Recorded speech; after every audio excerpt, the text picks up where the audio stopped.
O anime já começa pesado com uma criança apanhando fisicamente e verbalmente do seu pai, enquanto sua mãe não faz absolutamente nada. Voltando pro presente, a classe 2C tá fazendo uma excursão. O nosso protagonista Touka Mimori acorda e vê que o Oyamada Shogo tá irritando a representante da classe, a Sogo Ayaka, só porque ela lê uns romances. Nesse meio tempo, os outros colegas de classe mantinham a cabeça baixa enquanto a elite ria à vontade. Os únicos que estavam agindo normalmente eram as irmãs Takao e o apático professor deles responsável, Zakurogi Tamutsu. E o nosso protagonista começa a pensar que se ele tentasse impedir o Oyamada, provavelmente pareceria muito legal. Embora a entrada de um ar como ele não passaria de uma brisa suave. Zero efeito, nada, lixo, sem sentido. Dito isso, nosso protagonista levanta e manda o Oyamada devolver o livro pra ela. E agora parece que ele virou alvo do bullying. O cara que é só um ar resolveu se revoltar, mas o Tacto também intervém e manda o Shogo devolver o livro pra ela. Com isso, o Oyamada começa a falar pra eles zoarem o Mimori então, mas o Tacto não tá afim de fazer isso. Ele não tem nem um pouco de interesse no Mimori. E todo mundo do ônibus começa a tratar o Tacto como herói. Parece que tem uma hierarquia nessa sala. Dessa maneira, o Shogo devolve o livro, pede desculpas, mas agora começa a chutar a cadeira do Yasu. E aí o professor finalmente manda ele parar. Só que porque vai ser um problema se ele tirar a própria vida. E falar pro Yasu que se for fazer isso, que seja quando não for seu professor. Eita, classezinha bacana, hein? Aí voltando pro Mimori, até ele achou estranho o que ele fez. Deve ser por causa do sonho que ele teve. E do nada, uma mulher começa a sussurrar alguma coisa, o ônibus começa a brilhar, e todos eles foram transportados pra algum lugar. Assim, a deusa Vícios, lá de cima, dá boas-vindas pra eles, os heróis de outro mundo. Parece que ali em Alien, sempre que o grande mal conhecido como Grande Império Demoníaco aparece, eles invocam heróis de outro mundo. Há 200 anos, os esforços dos heróis fizeram com que esse grande mal fosse derrotado. Mas depois de tanto tempo, o Grande Império Demoníaco ressurgiu mais uma vez.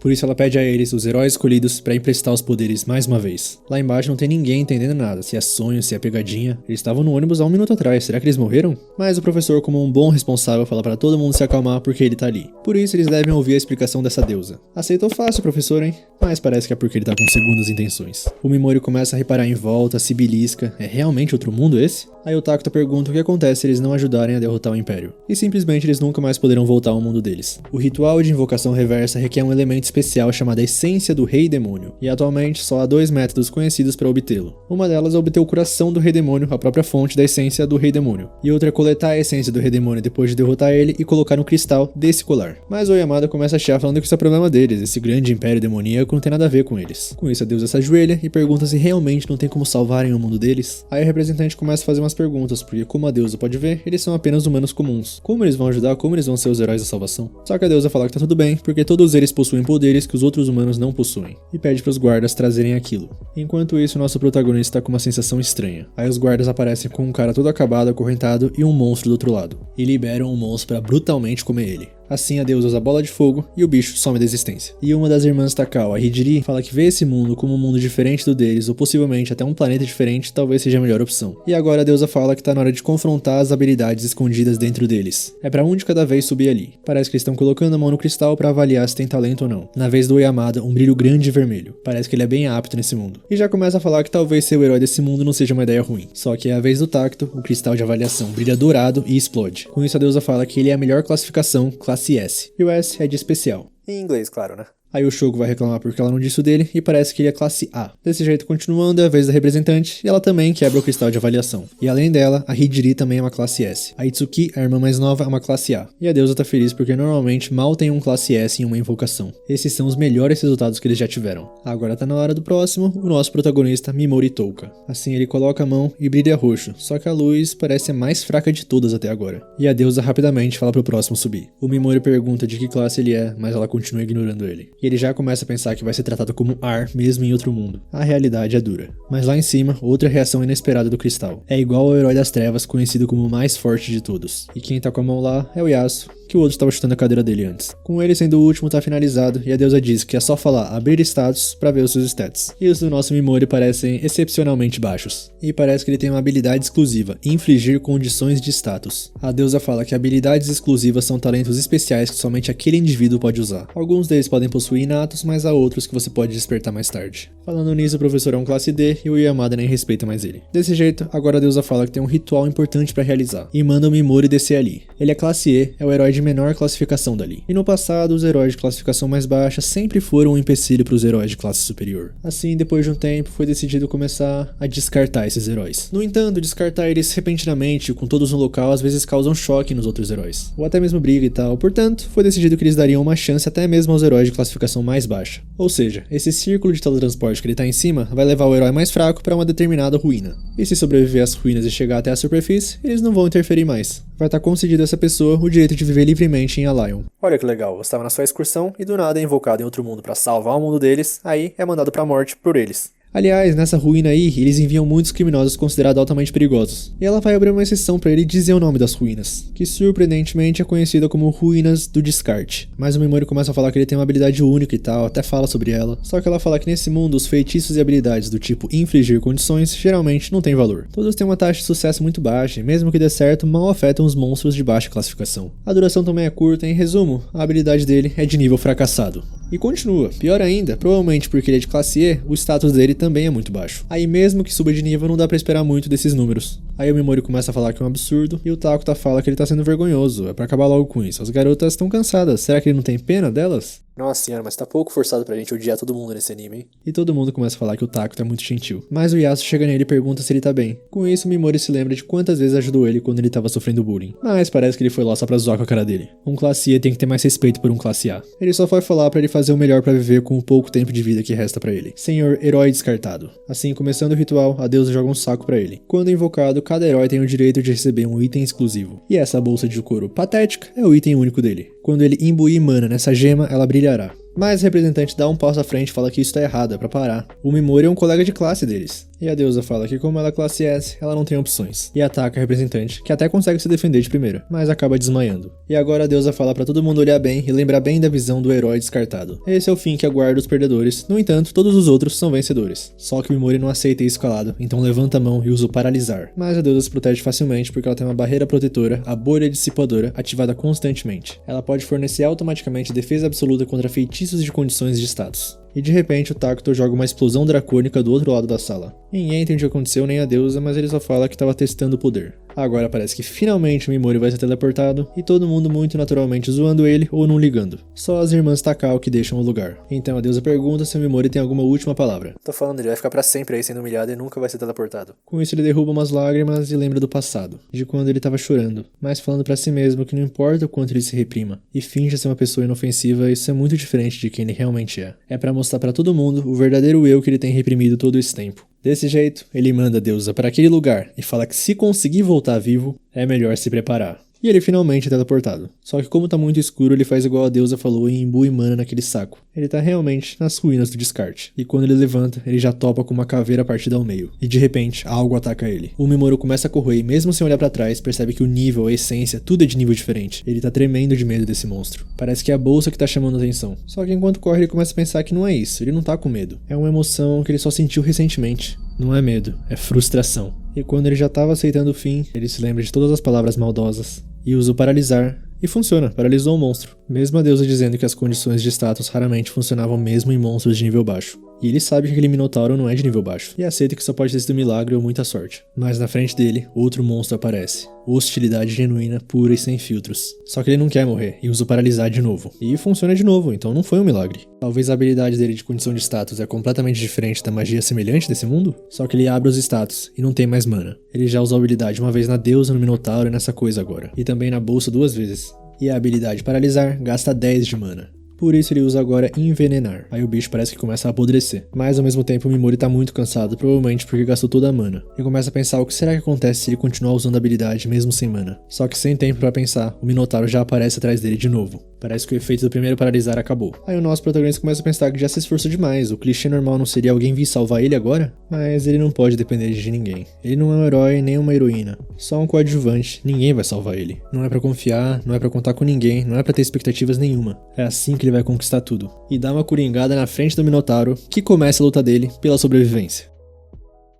Falou bonito, fez pose e tudo, mas tá preocupado porque tudo que resta é o próprio MP fora dos ajustes de status. Desse jeito começa a suar e começa a pensar que talvez a mana não vai durar até ele chegar à superfície. Ele tenta usar o paralisar de novo, mas parece que não é possível aplicar a mesma habilidade num alvo repetidamente. Com isso ele usa o sono e o Minotauro cai dormindo. E aproveita para usar o envenenar também. Não é possível usar a mesma habilidade 2 vezes, mas é possível acumular vários efeitos de uma vez. Só que o consumo do MP natural dele parece estar afetando. Nesse meio tempo, enquanto ele pensa, vários monstros do tipo pássaro aparecem. Aí ele usa o paralisar em todos, tá quase perdendo a consciência, e vários minotauros aparecem agora. Aí ele usa o paralisar várias vezes de novo. Pra quem tá falando que a mana tá acabando toda hora, não parece ter fim não. Dito isso, parece que o primeiro limite que ele atingiu foi o mental. Mas ele precisa continuar, ele tem que usar a teimosia de um personagem coadjuvante até o fim. E de repente, você subiu de nível, e foi direto pro level 258 com a mana restaurada completamente. O Mimori não entende muito bem, só sabe que agora consegue usar paralisar à vontade. Parece que ele ganhou experiência com aquele primeiro monstro pássaro que morreu envenenado. Ou seja, agora pode continuar lutando. E usa tantas vezes o paralisar que até a habilidade aumentou de nível. Parece que isso é determinado pelo número de vezes que ele usa. Com isso, agora ele pode designar vários alvos de uma vez só. E ele pensa que aquela deusa pode ser a única em que a habilidade única dele não funciona. Porque até agora a taxa de sucesso dele nas ruínas do descarte foi de 100%. Muito diferente do que ela falou. Agora, depois de paralisar todo mundo, começa a sessão de envenenar todo mundo. E essa habilidade também aumenta de nível.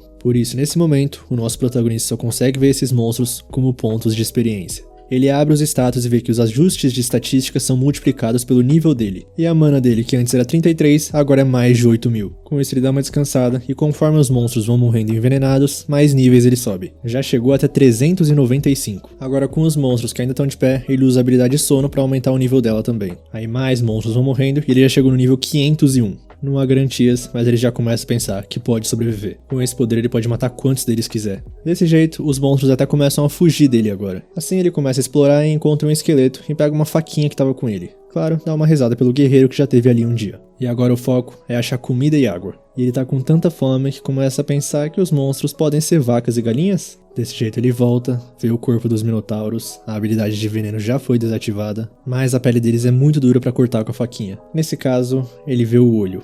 E isso ele consegue tirar facilmente. Só que não parece estar com uma cara muito boa, mas sem pensar muito, ele enfia na boca. Só que cospe logo em seguida, porque o corpo dos monstros é inteiramente feito de ácido. Esse lugar foi totalmente planejado para destruir qualquer um. Dessa maneira ele já tá sem forças, mas vê que a bolsa dele começou a ficar roxa. Aí ele imbui mana nela e ela fica mais pesada. E dentro, simplesmente refrigerante e uns petiscos. O Mimori, sem pensar duas vezes, já vai comer, já vai beber. E ele não sabe o que foi isso, se essa bolsa vai voltar a produzir comida, mas parece que esse é o insignificante item único dele. Logo, se passam alguns dias e parece que ele já dominou as ruínas do descarte por completo. A taxa de acerto das habilidades dele é de 100% ainda. Ele não para de subir de nível, mas a cena é horrível, parece um massacre. E foi ele que cometeu esse ato aterrorizante. Desse jeito, ele começa a se lembrar do passado de novo. Ele deitado no lixo, falando que um dia vai matar ele. Ele tinha que matar ou ia ser morto. Mas uma luz inesperada vem da porta. E duas pessoas falando que tá tudo bem agora. São os tios dele. Foram eles que deram a normalidade pro Mimori. O calor da família, ensinaram a ser gentil. Eles sentiam empatia pela dor dos outros, e o Mimori achou que tinha conseguido se tornar como eles. No entanto, agora ele não sente nada. Ele nem treme mais de medo ao tirar uma vida. A única coisa que ele tem medo é de si mesmo. Com isso ele pensa, mas fazer o que, né? E tome, herói de classe E, nível 957. É isso, ele tem que aceitar o novo ele, o novo Touka Mimori. Mas continua rezando toda vez que encontra um esqueleto. Assim ele continua explorando as ruínas e chega num lugar onde a atmosfera é bem diferente. Desse jeito encontra uma porta onde precisa imbuir mana nela para abrir. Lá dentro, o esqueleto de mais duas pessoas, sem sinais de luta, sem sinais de comida ou água. Pelo jeito, esses aceitaram a morte ali mesmo. Dessa maneira, o Mimori reza por eles, mas vai dar uma luteadinha nos itens deles. Ninguém é de ferro, né? E ele encontra algumas pedras preciosas que podem ser úteis na superfície. Aí ele continua explorando e já tá no 25º salão. Só que nessa porta de agora tá tirando muito mais mana dele do que os outros. Mas ele consegue entrar e dentro, outro esqueleto. Ele pega a carta que tava com o corpo e parece que ele sabe ler a linguagem desse mundo. Esse esqueleto aí já foi o Anglin Batard um dia. As pessoas chamavam ele de Anglin, o Grande Sábio. No entanto, talvez alguns conheçam ele melhor pelo nome anterior. Anglin, o Herói das Trevas. O mesmo que a deusa citou quando Yasuo colocou a mão no cristal. Aparentemente, a deusa Vícios mandou ele pra lá porque ele não era mais necessário e agora era considerado descartável. E se a pessoa que estiver lendo isso tiver vontade de sair vivo dessas ruínas, ele quer confiar a ela algo que trouxe desesperadamente até ali. O Mimori tá com muita raiva da deusa. Ela disse que o grande império demoníaco era maligno, mas ela é muito pior. Por mais que ele ache que ele não é muito diferente, já que ele só quer se vingar dela e nem se importa em salvar o mundo. É praticamente o mal contra o mal contra o mal. Com isso, vasculhando a bolsa do Herói das Trevas, ele encontra o livro Artes Proibidas, obra completa. Dentro tem receitas de remédio e ferramentas mágicas. Ele também encontra um pergaminho de magia proibida. Só que ele não sabe ler, mas se um sábio lendário se esforçou para esconder ele, provavelmente deve ser poderoso. Talvez se ele conseguir decifrar isso, esse seja o trunfo dele contra a deusa. Desse jeito ele também pega a capa do ex-grande herói das trevas. Não deixou nada pro esqueleto, filho. Mas ele repara em alguma coisa no livro, abre e tem uma mensagem escrita com sangue. Cuidado com o devorador de almas.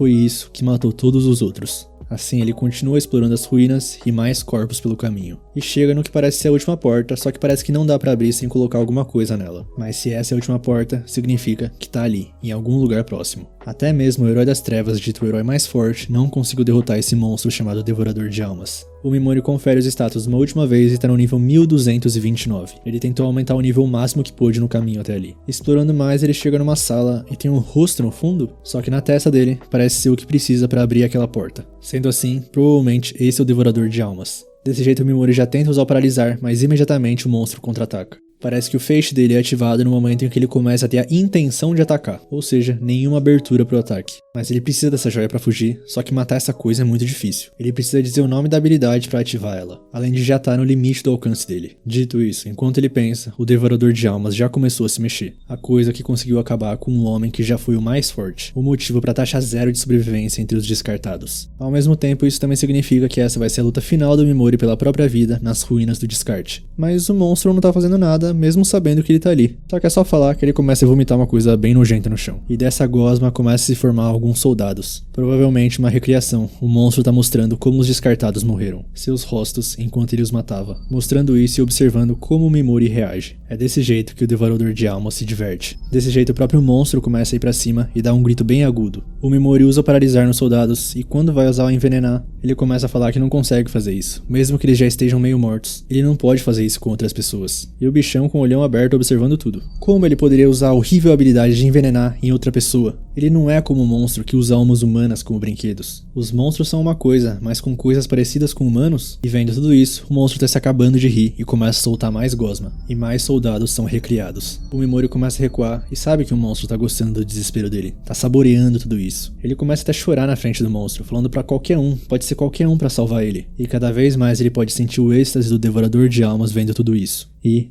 atingiu seu pico. Com isso, Mimori usa o paralisar. E funciona.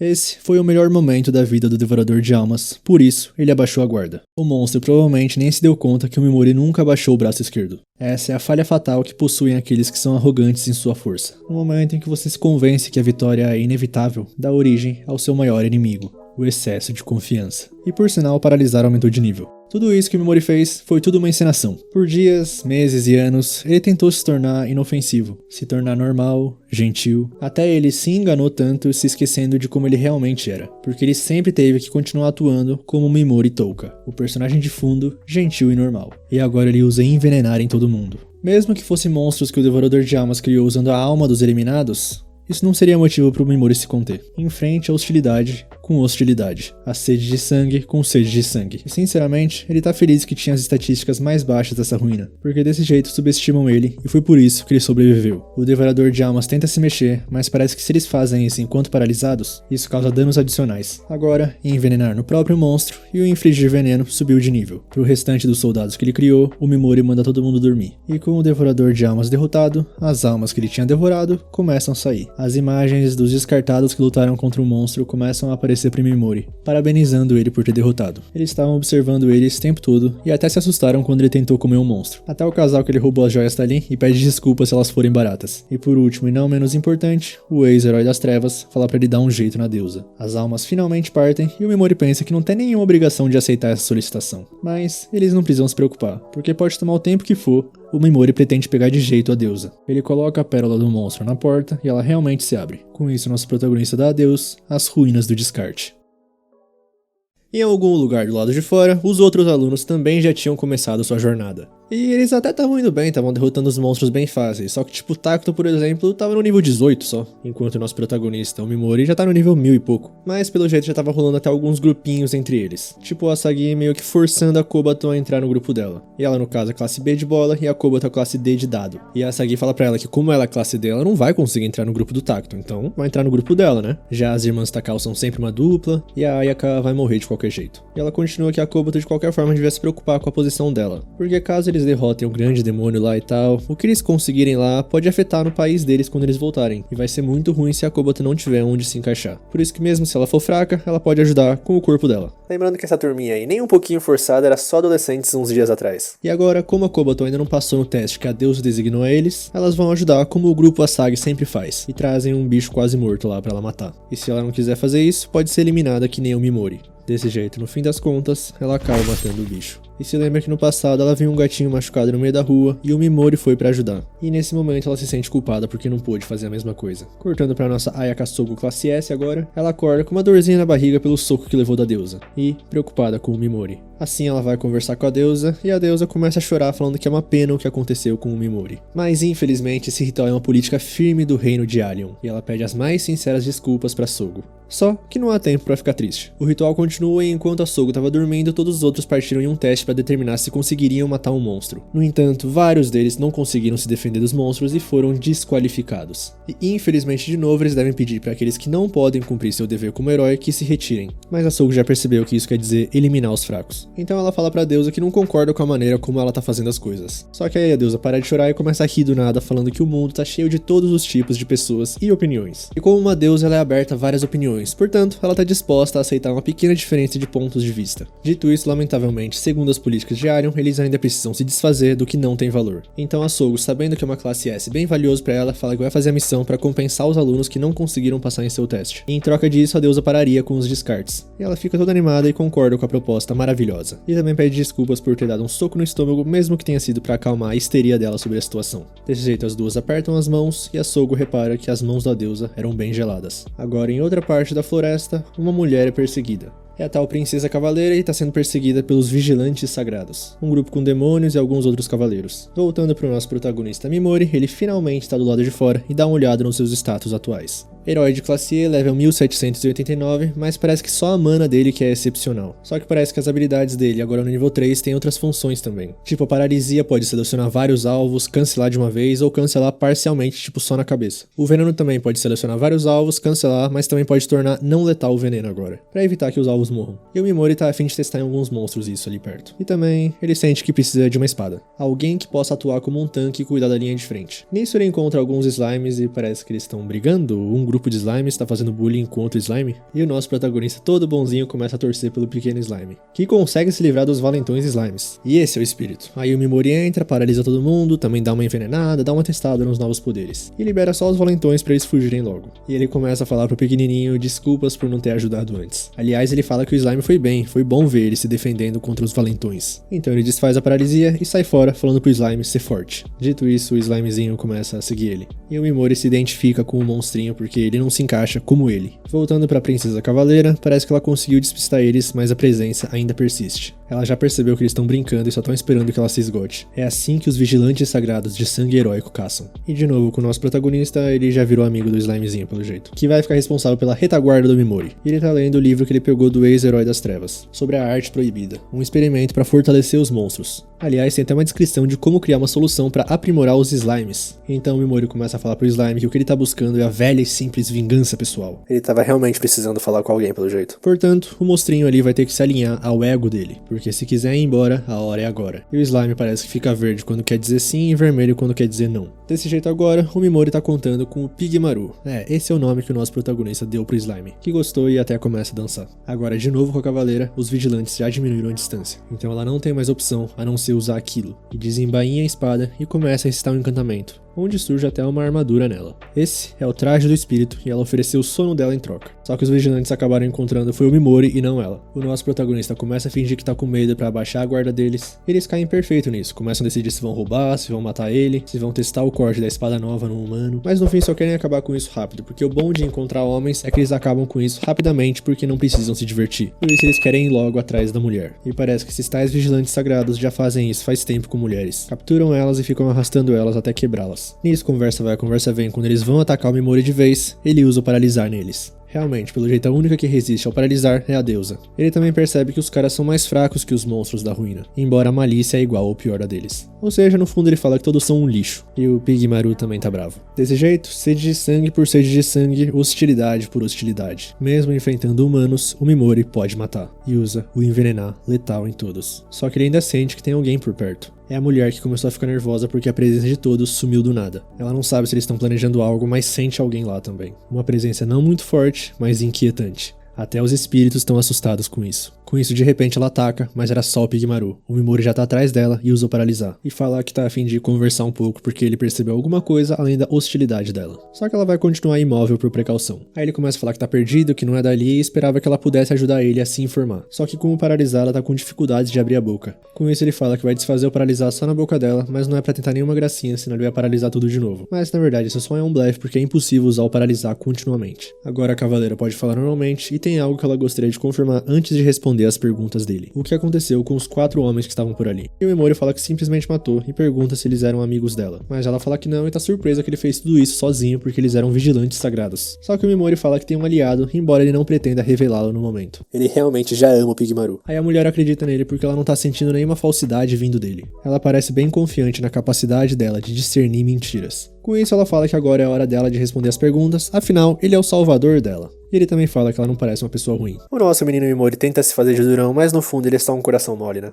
Dessa maneira ele começa a fazer as perguntas, ela responde e parece que ali não é a Lion, é uma floresta no sul do reino de Usa. E por fim ele pergunta se ela consegue ler aquele pergaminho, mas infelizmente não, ela só percebe que é uma variação bem singular de uma escrita antiga. No entanto, talvez ela conheça alguém que deva estar familiarizado com esse texto, conhecida como a Bruxa dos Tabus. Ela tinha um conhecimento tão vasto do que era proibido nesse mundo que ela foi considerada perigosa, com isso expulsa da cidade natal. E para encontrar ela, só indo para a Terra dos Monstros de Olhos Dourados, uma área perigosa no centro desse continente. O Mimori agradece, mas a mulher fala que ainda não pagou as dívidas, porque querendo ou não, ele salvou a vida dela. Só que ele aceita já que eles estão empatados e ela fala que desde que ele esteja satisfeito. Nisso o Mimori pensa que ela lembra muito a tia dele. Com um verdadeiro senso de honra e pro bem ou pro mal, ela é bem honesta. Dito isso, ele começa a ir embora e fala que vai ficar livre em alguns minutos e também ora para que a jornada dela seja segura. Aí ele começa a explicar pro Pigmaru do nada que ele não gosta de matar, ele só mata de acordo com as próprias regras, mesmo que exista a possibilidade daquela mulher ir atrás dele e tentar matar ele.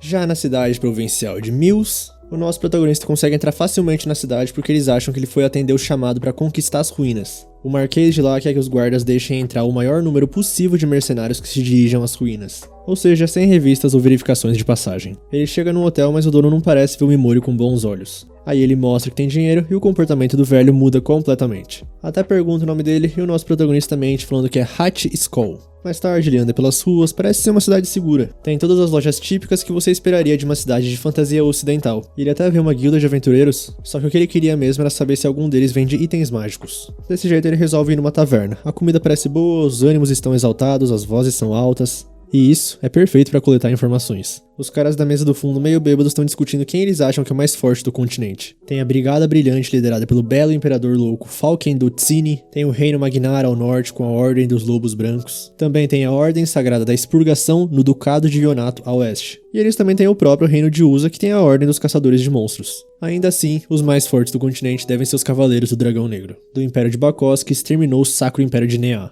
Eles ouviram dizer que os 5 dragões sozinhos rivalizam com o exército inteiro, além de terem o mais forte da humanidade e o caçador de heróis. Dessa maneira o Mimori já coletou informações suficientes e volta pro quarto, levando um restinho de comida pro Pigmaru. E começa a pensar no que fazer a seguir, porque a prioridade é se conectar com alguém que possa ler o pergaminho de magia proibida. Ou seja, encontrar a bruxa dos tabus escondida na Terra dos Monstros de Olhos Dourados. E também a solução de aprimoramento de monstros, para dar aquele boost nas habilidades do Pigmaru. Mas espera aí, o Mimori lembra dos caras conversando sobre a ruína, sobre o Marquês e tal, e que eles descobriram um novo andar lá. E no livro do Ex-Herói das Trevas fala que dá pra criar uma solução de aprimoramento usando osso em pó de um esqueleto rei. E o habitat do esqueleto rei é a própria ruína de Mills. Com isso, de manhãzinha já, o Marquês Hurkley, o conhecedor, agradece aos aventureiros que foram até lá. Ele confirma que realmente descobriram um novo andar nas ruínas de Mills e agora ele gostaria que todos a explorassem. E quem obtiver o cálice do ouro de dragão que tá dormindo nas ruínas vai ter direito a 300 moedas de ouro. E ele também vai pagar um bom dinheiro para qualquer outro tesouro que eles acharem. E também são livres para usar qualquer material de monstro que obtiverem. Ou seja, o Mimori pode ficar com o pó de osso do esqueleto rei. Aí, iniciando o processo de registro, o nosso protagonista vê um cara incomodando uma mulher. Ele falando que nunca ia esquecer o rosto dela, que com certeza ela deve ser alguém de renome. Talvez até a capitã paladina de uma certa nação. E a fofoca já começa a rolar com o pessoal se perguntando se ela seria a Seras Ashrain, do Sacro Império de Nea, a ex-capitã dos cavaleiros com a cabeça a prêmio. Aquele povo que os mais fortes do continente dizimou. E o cara só tá fazendo tudo isso porque ele já encontrou ela uma vez. Aí ele convidou ela pra jantar e ela tratou ele com desdém. E graças a isso, o rosto dela ficou marcado na memória dele. Junto com as proporções ultrajantes, cheios, maduros e lascivos. Mas ela fala que tá confundindo ela com alguém. Só que nesse caso, o cara pergunta das orelhas. Porque ao contrário dos humanos, todos os elfos têm orelhas bem pontudas. E nessa área ao redor de Usa tem poucos elfos. E a tal princesa cavaleira com a cabeça a prêmio era uma alta elfa também. Dessa maneira ele tira o capuz dela e já começa a se vangloriar que foi ele quem descobriu a verdadeira identidade da princesa cavaleira, o monge Droguete, a luz. Dito isso, as orelhas são de humano. Só que o Mimori sabe que é a mesma mulher da floresta. Então ela fala que o nome dela é Mist Balucas. E tá com só um pouquinho de olheira. O monge não consegue acreditar que ela não é a Ashrain, mas o pessoal já tá olhando pra ele torto porque ele fez todo esse alvoroço e nem era ela. E ele sai falando que a senhorita Balucas não vai se safar dessa. Aí registro feito e o nosso protagonista pensa que precisa fazer algumas compras antes de entrar nas ruínas. E de repente, andando do lado dele, a nossa menina, a senhorita Balucas. E o Mimori fala pra ela ter cuidado com aquilo de antes. O homem que assediou ela tava vermelho de raiva e ódio. Só que ela fala que vira mexe acaba cruzando com pessoas assim, e é mais fácil quando eles odeiam ela e ficam longe dela. Aí ele entende que ela tá tentando fazer isso intencionalmente, mas ainda assim ele tem um pedido pra ela. Conselhos pra não ser enganado ao comprar itens pra explorar as ruínas. E claro, ele vai pagar pelo trabalho. E pra falar a verdade, ela tá precisando sim de fundos pra viagens. Assim, acordo feito, os dois se apresentam com os nomes falsos, mas o nosso protagonista se lembra que ela era sensível a mentiras. Então assume que era um pseudônimo e fala que os dois têm seus segredos, portanto não tem motivo pra dizer os nomes reais mesmo. Aí ela ajuda ele a comprar algumas armas e tá aí o pagamento que ele prometeu. Ela acha demais, mas foi pelos cálculos dele que ela ajudou ele a economizar mais ou menos 3 moedas de prata. E desse jeito ela aceita, mas quase desmaia no chão. E o Mimori percebe que ela é bem leve quando segura ela. Ele pergunta sobre as olheiras e parece que ela não tem dormido bem há vários dias. Mas de qualquer jeito ela fala que tá bem e vai embora. Agora já cortando para as ruínas de Mills, o nosso protagonista vê alguns aventureiros fugindo de uma versão menor dos minotauros das ruínas do descarte. Assim ele obviamente paralisa e envenena facilmente. Ele dá uma facadinha para testar a resistência da carne e parece que só os da ruína do descarte mesmo que tinham peles excepcionalmente resistentes. Aí ele continua a exploração e estranha o negócio e abre os status. Parece que ele não tá recebendo muita experiência matando esses monstros. E de repente ele escuta alguém conversando. É o monge de antes falando para 2 caras tirarem a vida da princesa cavaleira. Mas se eles acharem que ela tá arrependida, não é pra fazer isso de imediato, porque ela irritou muito ele. Ela fez ele de bobo, então a ideia de que ela ainda respira e segue em frente sem se preocupar, deixa o monge com as entranhas em polvorosa e dá vontade de arrancar o peito. Até que ele veja aquele rosto presunçoso torcido em desespero, ele não vai dormir em paz. Ah, meu divino, todos os personagens desse anime têm as emoções a 1000. Por isso, quando eles terminarem o trabalho, ele vai usar o corpo dela de ração pros monstros. Só que os caras pelo jeito são do mesmo nível do monge, ou até pior, e falam que quer se divertir primeiro com ela. Nisso, o nosso protagonista sai das sombras. Os caras já partem pra ofensiva perguntando se ele tava escutando escondido e tal, mas o Mimori pede desculpas e pra por favor poupar ele. Só que a gente já sabe do que isso se trata, né? Aí o monge vai atacar ele e paralisar. Ele dá uma gastada no monge perguntando quem que ele ia matar mesmo, só que a própria vilania do Mimori faz ele querer vomitar. Provavelmente porque faz se lembrar deles. Dito isso, envenenar. E ele fala que exterminar pessoas como eles é estranhamente satisfatório. Aí o monge fala que não vai se esquecer disso, ele vai se arrepender e tal. Só que o Mimori dá uma risadinha e pergunta se ele é burro. Aí ele sai daquela sala e parece que o caçador virou a caça. Alguém virou ração de monstro. Dessa maneira ele continua a exploração e percebe que vai chegar ao novo andar se descer mais uma vez. Mas como ele quer fazer uma pausa antes, resolve voltar um andar. Ele dorme por mais ou menos 3 horas, o Pigamaru ficou de guarda. Só que quando ele desce de novo, a guilda Tigres de Sabre tá voltando de lá. Parece que tem algo acontecendo nessas ruínas. Os monstros estão morrendo de formas estranhas por aí. Tanto os fortes quanto os fracos estão caindo dessa maneira estranha e ficando pálidos. Aí como a líder dos Tigres de Sabre, a Lilia Damantini, valoriza os companheiros acima de tudo, eles vão se retirar e perguntam pro Mimori se ele quer ir junto. Mas obviamente ele recusa e os caras falam que se ele vir algum dos outros mercenários, é pra passar essa notícia adiante. Aí ele continua e sabe que provavelmente eles estavam falando dos monstros que ele matou com a própria habilidade, porque esse é o andar que ele tava antes de subir. E se essa notícia dessa bizarrice aí se espalhar, talvez tenha menos mercenários e isso pode ser bom pra ele. Com isso ele chega no outro andar e tá lá o cálice do ouro olho de dragão. E suspeitosamente do lado disso, uma estátua gigantesca que o Mimori aposta que se move. Qualquer pessoa familiarizada com a ficção do Japão moderno podia prever isso. Acho que nem precisa ser do Japão moderno. Aí ele usa o paralisar e realmente era um bicho vivo.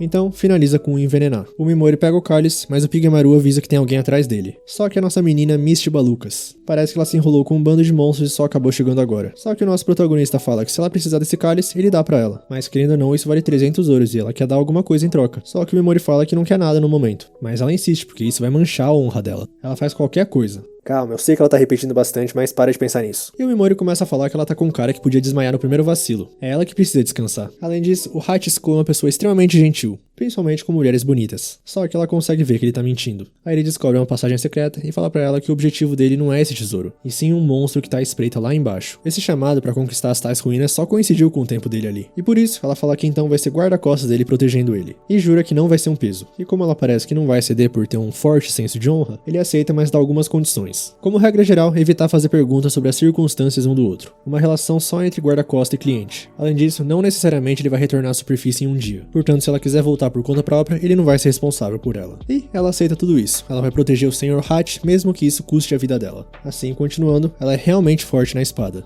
Aí o Mimori se lembra de perguntar uma coisa pra ela, sobre monstros com olhos dourados e mais uns outros. E parece que esses têm muita experiência e são reconhecidos como a presa perfeita para heróis de outro mundo subirem de nível. Ela pergunta se ele conhece esse conceito de herói de outro mundo, e ele fala que meio que sim. Continuando, eles não ganham experiência ao matar outras pessoas. A experiência é um recurso exclusivo dos monstros. E isso explica o fato do Mimori não ter recebido nada de experiência matando os vigilantes lá. Aí ele pergunta sobre os monstros sem olhos dourados, e ela fala que eles são comuns. Alguns são capazes de até ter um bom relacionamento com humanos. Segundo a lenda, o Rei Demônio, que é a raiz de todo mal, irradia uma energia especial conhecida como a essência do Rei Demônio. E isso desencadeia o instinto de violência que todos os monstros têm, deixando eles com os olhos dourados. E isso faz o Mimori se lembrar do herói de ouro, o Tacto. Talvez essa tonalidade dourada seja um sinal. Assim, eles continuam a exploração e a princesa cavaleira fala que sente a presença de um monstro. Como não é forte, ela não deu importância, mas ela continua sentindo faz um tempo. E tá bem próximo. Aí o Mimori fala que é o Pigmaru. Ele explica a parceria deles e espera que ele e ela se deem bem. E parece que ele gostou dela e vice-versa. Ela acha ele estranhamente reconfortante. Desse jeito, nosso protagonista fala pra fazer uma pausa ali. Pra ela dormir um pouco, se ela não quiser, pelo menos se deitar um pouco. Porque querendo ou não, vai ser um problema pra ele se ela desmaiar no caminho. Então ela vai dar só uma deitadinha, mas o Pigmaru vai distrair ela pro Mimori usar o sono.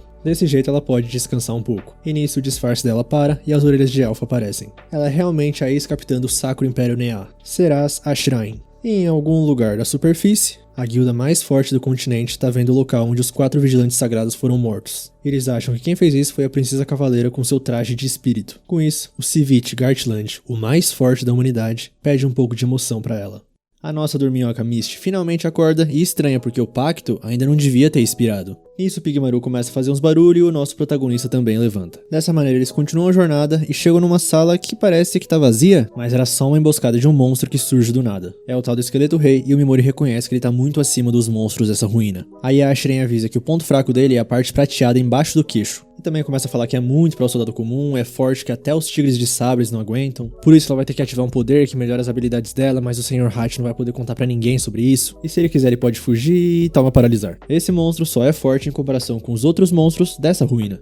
Assim, envenenar e acabou a luta. Ah, o Mimori também recolhe o que estava querendo. Mas antes de sair, o Pigmaru mostra um negócio. Um esqueleto está segurando um pacote. Esse tipo de tecido mágico brilha e dentro tem um ovo. E o Pigmaru tá interessado no ovo e fala que quer levar pra casa. Então, agora o plano é voltar pra superfície. Nesse meio tempo, em algum lugar desse mundo, cavaleiros esqueletos perseguem a classe 2C. No meio da luta, a Sakura até perdeu a mão, e a representante vai pra linha de frente pra tentar ganhar tempo pra que todos escapem. Mas o Shogo e o Tacto aparecem pra salvar todo mundo, por mais que bem inconsequentes. Com isso, o Tacto atingiu o nível 24 e se autoproclama o mais forte. Agora voltando pro nosso protagonista que tá no nível 1000 e pouco, ele sai escondido enquanto a Ashrain ganha os créditos pelo cálice de ouro de dragão. Aí eles vão conversar num cantinho e parece que amanhã vai ter uma recepção onde ela vai receber a recompensa. Aí como ela vai estar livre até a hora da recepção, o Mimori fala que gostaria de falar com ela a sós. Desse jeito, marcado, no quarto dele às 8 da noite. E mais uma vez, ela agradece pelo cálice do ouro de dragão. Aí 8 da noite, Pigmaru tá comendo, o Mimori tá preparando a solução de aprimoramento de monstros, e a Ashrain chega exatamente no horário combinado. Então o papo é o seguinte, ele quer contratar ela como guarda-costas. Por mais que ela ganhe a recompensa agora, ele pensou que talvez ela podia estar atrás de mais grana. E trazer o assunto do cálice de volta à tona foi tudo planejado, e ele sabe que é jogar sujo. Aí ele começa a explicar que tá atrás da bruxa dos tabus, então o destino é a terra dos monstros de olhos dourados. Assim, provavelmente vai ter muitos ataques de monstros, e ele se sentiria melhor se tivesse um espadachim habilidoso protegendo ele. Nisso ela começa a falar que tá em uma jornada pro Ducado de Yonato. E se forem pela Terra dos Monstros de Olhos Dourados, seria muito conveniente pra ela também. Mas ela tá um pouco receosa ainda.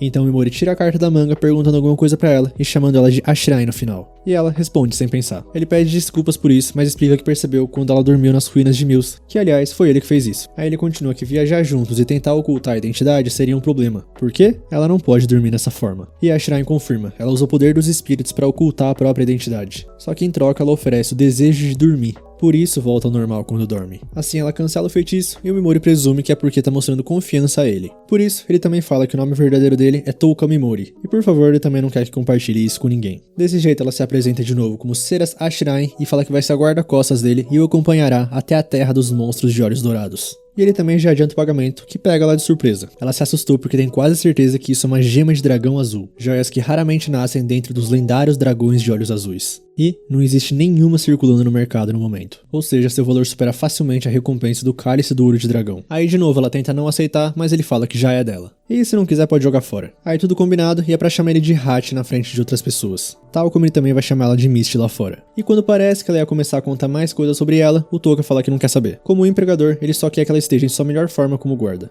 E ela fala que ele é bem atencioso. Logo mais tarde, ela tá tomando banho e pensa que talvez devia ter se purificado antes de se encontrar com o Mimori. E vai dormir pensando que quer acreditar nele, como fez com a princesa. De manhã, os dois tomam café juntos e a fofoca no bar já começa falando que parece que o mercenário já a conquistou, ainda que eles viram ela saindo do quarto dele na noite passada. A Ashirai fica brava, mas o Mimori fala pra deixar eles falarem o que quiser. Bom, não é dele que estão falando, né? Aliás, primeira descoberta do nosso protagonista em relação a Ashirai, ela aparentemente tem uma tendência a tocar o peito enquanto fala. Agora, por que ele atestou isso? Não sei, mas talvez a gente saiba no futuro. Ele pergunta se ela descobriu alguma coisa sobre a magia proibida, e ela fala que essa magia é proibida de acordo com a deusa Vícios. Em outras palavras, só é proibida porque a deusa disse assim. E o Mimori pensa que isso pode significar que os feitiços são perigosos pra ela. Aí ele agradece, e ela fala que talvez seja a primeira vez que ele agradece ela com sinceridade. Desse jeito, ela vai lá receber a recompensa dela e fala que tá de volta mais ou menos 1h da tarde. Então Mimori marca esse horário fora da pousada para eles se encontrarem. Nesse meio tempo, o nosso protagonista vai para uma floresta para começar o experimento de aprimoramento do Pigmaru. No palácio, o Duque fala que contratou um mago especializado em quebrar ilusões para que possam garantir a autenticidade do cálice do olho de dragão. E a nossa Misty Balucas fica preocupada quando vê ele entrando. No castelo de Arion, a deusa tá falando com a representante. Sobre a Sakura, a deusa consegue colar a mão dela de volta com cura, mas ela fala que só vai fazer isso porque a senhorita Sakura é classe B. Assim pergunta para a representante se ela não vai se juntar ao grupo do Takuto, só que ela não consegue imaginar ele se dando bem nesse momento. Mas é disso que a deusa tá falando. É o egoísmo dela que tá perturbando a harmonia da classe 2C. Mas também tá tudo bem, porque tudo isso é o resultado de uma orientação insuficiente da parte dela. A deusa assume inteiramente a culpa. Então por isso, ela vai confiar os alunos que não conseguiram passar nas provas à representante. Se uma classe S como ela os treinar, provavelmente eles vão ficar tão fortes quanto 100 homens. Só que a representante fala que essa questão já foi resolvida quando ela concordou em lutar no lugar deles. Mas a deusa fala que infelizmente, uns dias atrás eles receberam um decreto real pedindo a eliminação de todos os heróis que não podem lutar.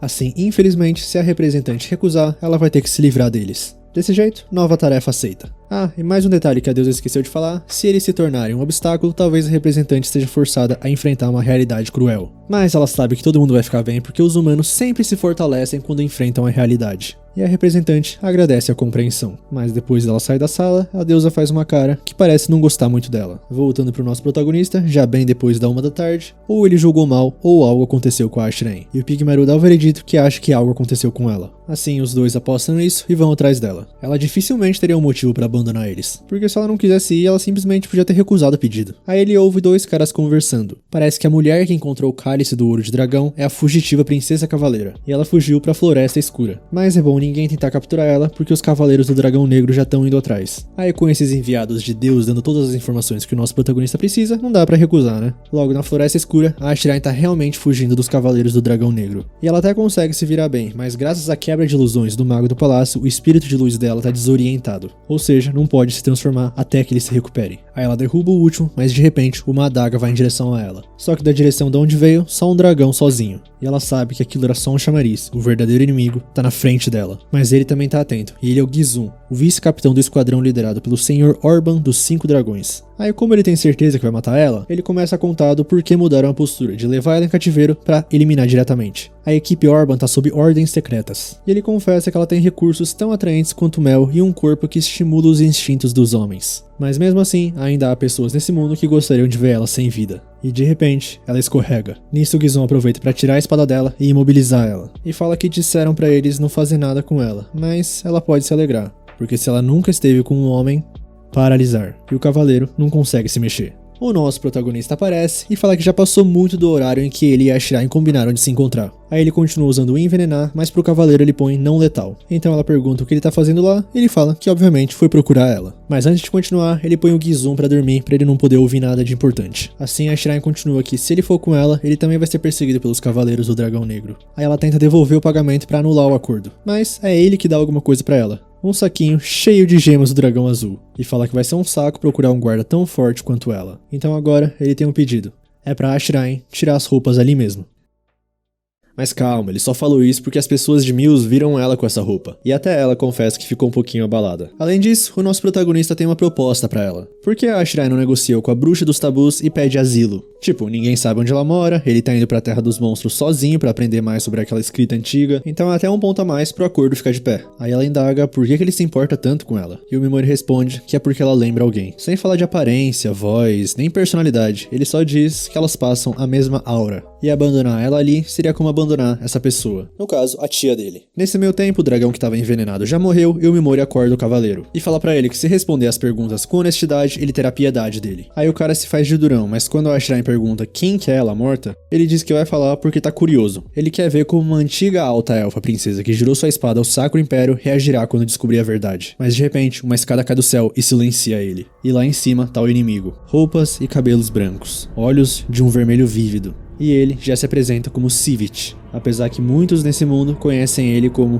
o mais forte da humanidade, junto com os 5 dragões. Que no caso tem 4 só. E entre eles estão discutindo se realmente tinha necessidade de matar o cavaleiro. E acabam soltando que foi o Imperador Ortula que soltou tudo isso, e a Ceras reconhece esse nome. Um velho que era um atrofiado governante que pensa que a Ceras o restaurou a um homem cheio de vigor. E ele, sinceramente, não reluta em deixá-la escapar. Mas só de pensar que outro homem um dia vai profaná-la, ele paga o quanto for necessário. Ele faz qualquer coisa com prazer. Tudo pra ela morrer e desaparecer desse mundo. Nisso, ela fica paralisada. E o Sivit fala que foi por isso que matou o Gizon, que ele ia atrapalhar esse momento. Aí o Shivaits, o vice-capitão, fala que o Ortola deixou com eles a decisão do que fazer com a Shirain. Por isso ele sugere passar ela pros subordinados como prêmio antes de matá-la. Mas na verdade, o antigo Sacro Imperador pediu pra eles levarem o cadáver dela com a pureza intacta. O velhote não pode morrer em paz enquanto ela estiver viva. E a nossa menina não consegue acreditar nisso. Mas então, o Sivit Gartland fala que dá o direito dela de ganhar a sua vida. Ou seja, ele tá dizendo pra ela duelar com ele e se vencer, vai deixá-la aí. Ele ficaria satisfeito em testar o traje de espírito dela em combate. Ou era o que ele pensava até agora há pouco, o que surpreende até os outros cavaleiros. Mas agora, o mais forte da humanidade se encontra mais interessado no jovem do lado das ceras. E pergunta o nome dele. E o Mimori já tá pensando em várias estratégias, mas ele ainda tá longe do alcance do paralisar. Além de que esse homem é mais perigoso que o devorador de almas. Mas ele mantém a calma, dá até um sorrisinho e fala que gostaria de conversar com o Sivit antes. Ele fala que o nome dele é Hat Skull, mas o cavaleiro já consegue ver por trás que é um pseudônimo. Mas se ele precisa esconder o próprio nome, isso deixa o Sivit mais curioso. Aí o Schweitz pergunta por que ele tá perdendo tempo com o moleque, e o Gartland fala que é porque ele não sente medo diante dos 5 dragões. Que no caso tem 4. Provavelmente, esse moleque tá esperando uma brecha pra atacar. Só que ele sabe que o movimento é errado e ele será eliminado na hora. E mesmo nessa situação, ele sorri e conversa. Assim, é cedo demais pra fechar as cortinas desse palco. Com o Mimori, ele já percebeu que realmente uma escolha errada e isso acabará num piscar de olhos. Assim, o nosso menino fala que entende que o Sivit tá procurando um alvo pra satisfazê-lo. Mas não tem muitos oponentes fortes e sobre-humanos por todos os lados? Tipo a deusa de Allion? Então ele explica que sua terra de Bacóis e Allion têm relações próximas. Porém, ele tem grandes expectativas pelos heróis que ela invocou de outro mundo. Com a benção dela, ele tem fé que eles se mostrarão adversários dignos pra ele, então aguarda esse dia. E continua que perdeu o interesse nas Ceras, mas ele vai fazer ao menos as honras de entregar a cabeça dela pra Catleia, princesa de Nea. Aliás, ela é o motivo que Bacóis mudou sua postura e invadiu Nea em primeiro lugar. Tudo porque a deusa deles ordenou que eles entregassem o seu pequeno paladino, e o Sacro Imperador recusou, ou seja, colheram o que plantaram. E o Gartland continua seu monólogo nada forçado que nada acaba com o interesse dele mais do que aqueles que se recusam a lutar mesmo encarando a morte, mesmo que sejam fracos, apesar que ele não precisa dizer que preferia que tivessem o poder pra matar ele. Ele tá tentando ser igual ao nosso sensei de Sekai Shikaku, que orgulho.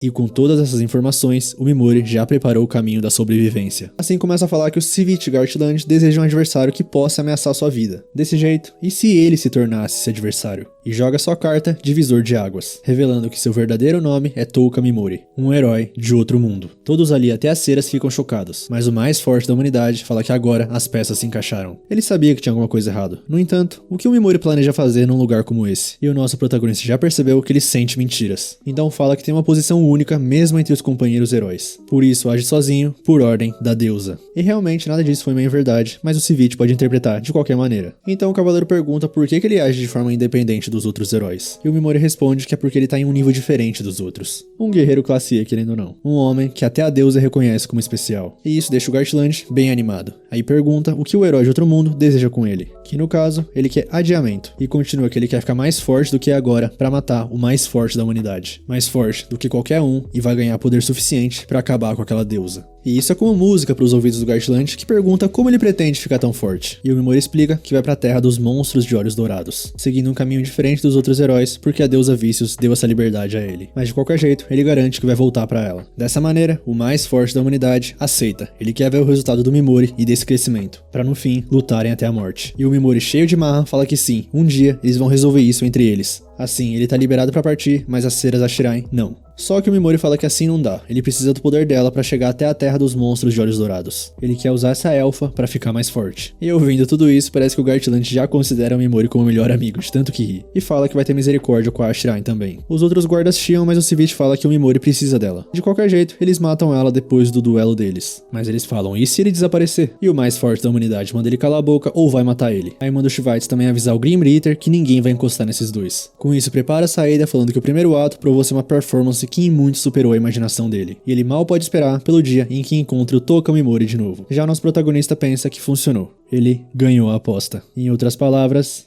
o Gartland tá no alcance dele.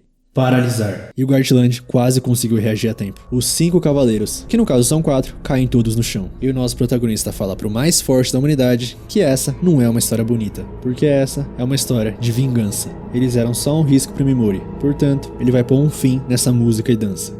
E envenenar. Nisso, todos estão paralisados, mas o Mimori repara que o Gartland é realmente o mais forte da humanidade. É só a segunda vez que ele vê alguém tentando se mover enquanto paralisado. Mas infelizmente, isso é como um suicídio. E também nunca viu alguém se mover tanto depois de receber o combo de paralisia e veneno. Por isso, ele precisa estar preparado para qualquer coisa até ele soltar a sua última respiração. E algo começa a envolver o Mimori. Nesse meio tempo, um dos cavaleiros já morreu e pelo jeito, isso era tipo um gatilho para um sinalizador. E o esquadrão de prontidão já chegou. Com isso, o Mimori fala que vai ficar ali para ver a morte dos 5 dragões que sobraram. Que no caso agora são 3. Então a Shirai pode fugir se quiser. Mas obviamente a nossa menina fala que vai ficar, afinal ela é a guarda-costas dele. Só que em troca ela realmente vai aceitar aquelas gemas do dragão azul como prêmio. Já com os caras nos dragões, eles não conseguem acreditar que o Civic tá ferido. Enquanto ele tenta falar pra matar todos, dali do céu, pra não se aproximar. Mas nesse meio tempo, o Mimori já preparou a habilidade nova. Que no caso tem 2 problemas. O primeiro é a demora pra entrar nesse estado. E o segundo é a quantidade de mana que a gasta enquanto tá ativa. E esse é o poder que eles ganharam daquela solução de aprimoramento de monstros. Nisso, o Pigmaru sai de trás dele e se alonga até os cavaleiros lá no céu. E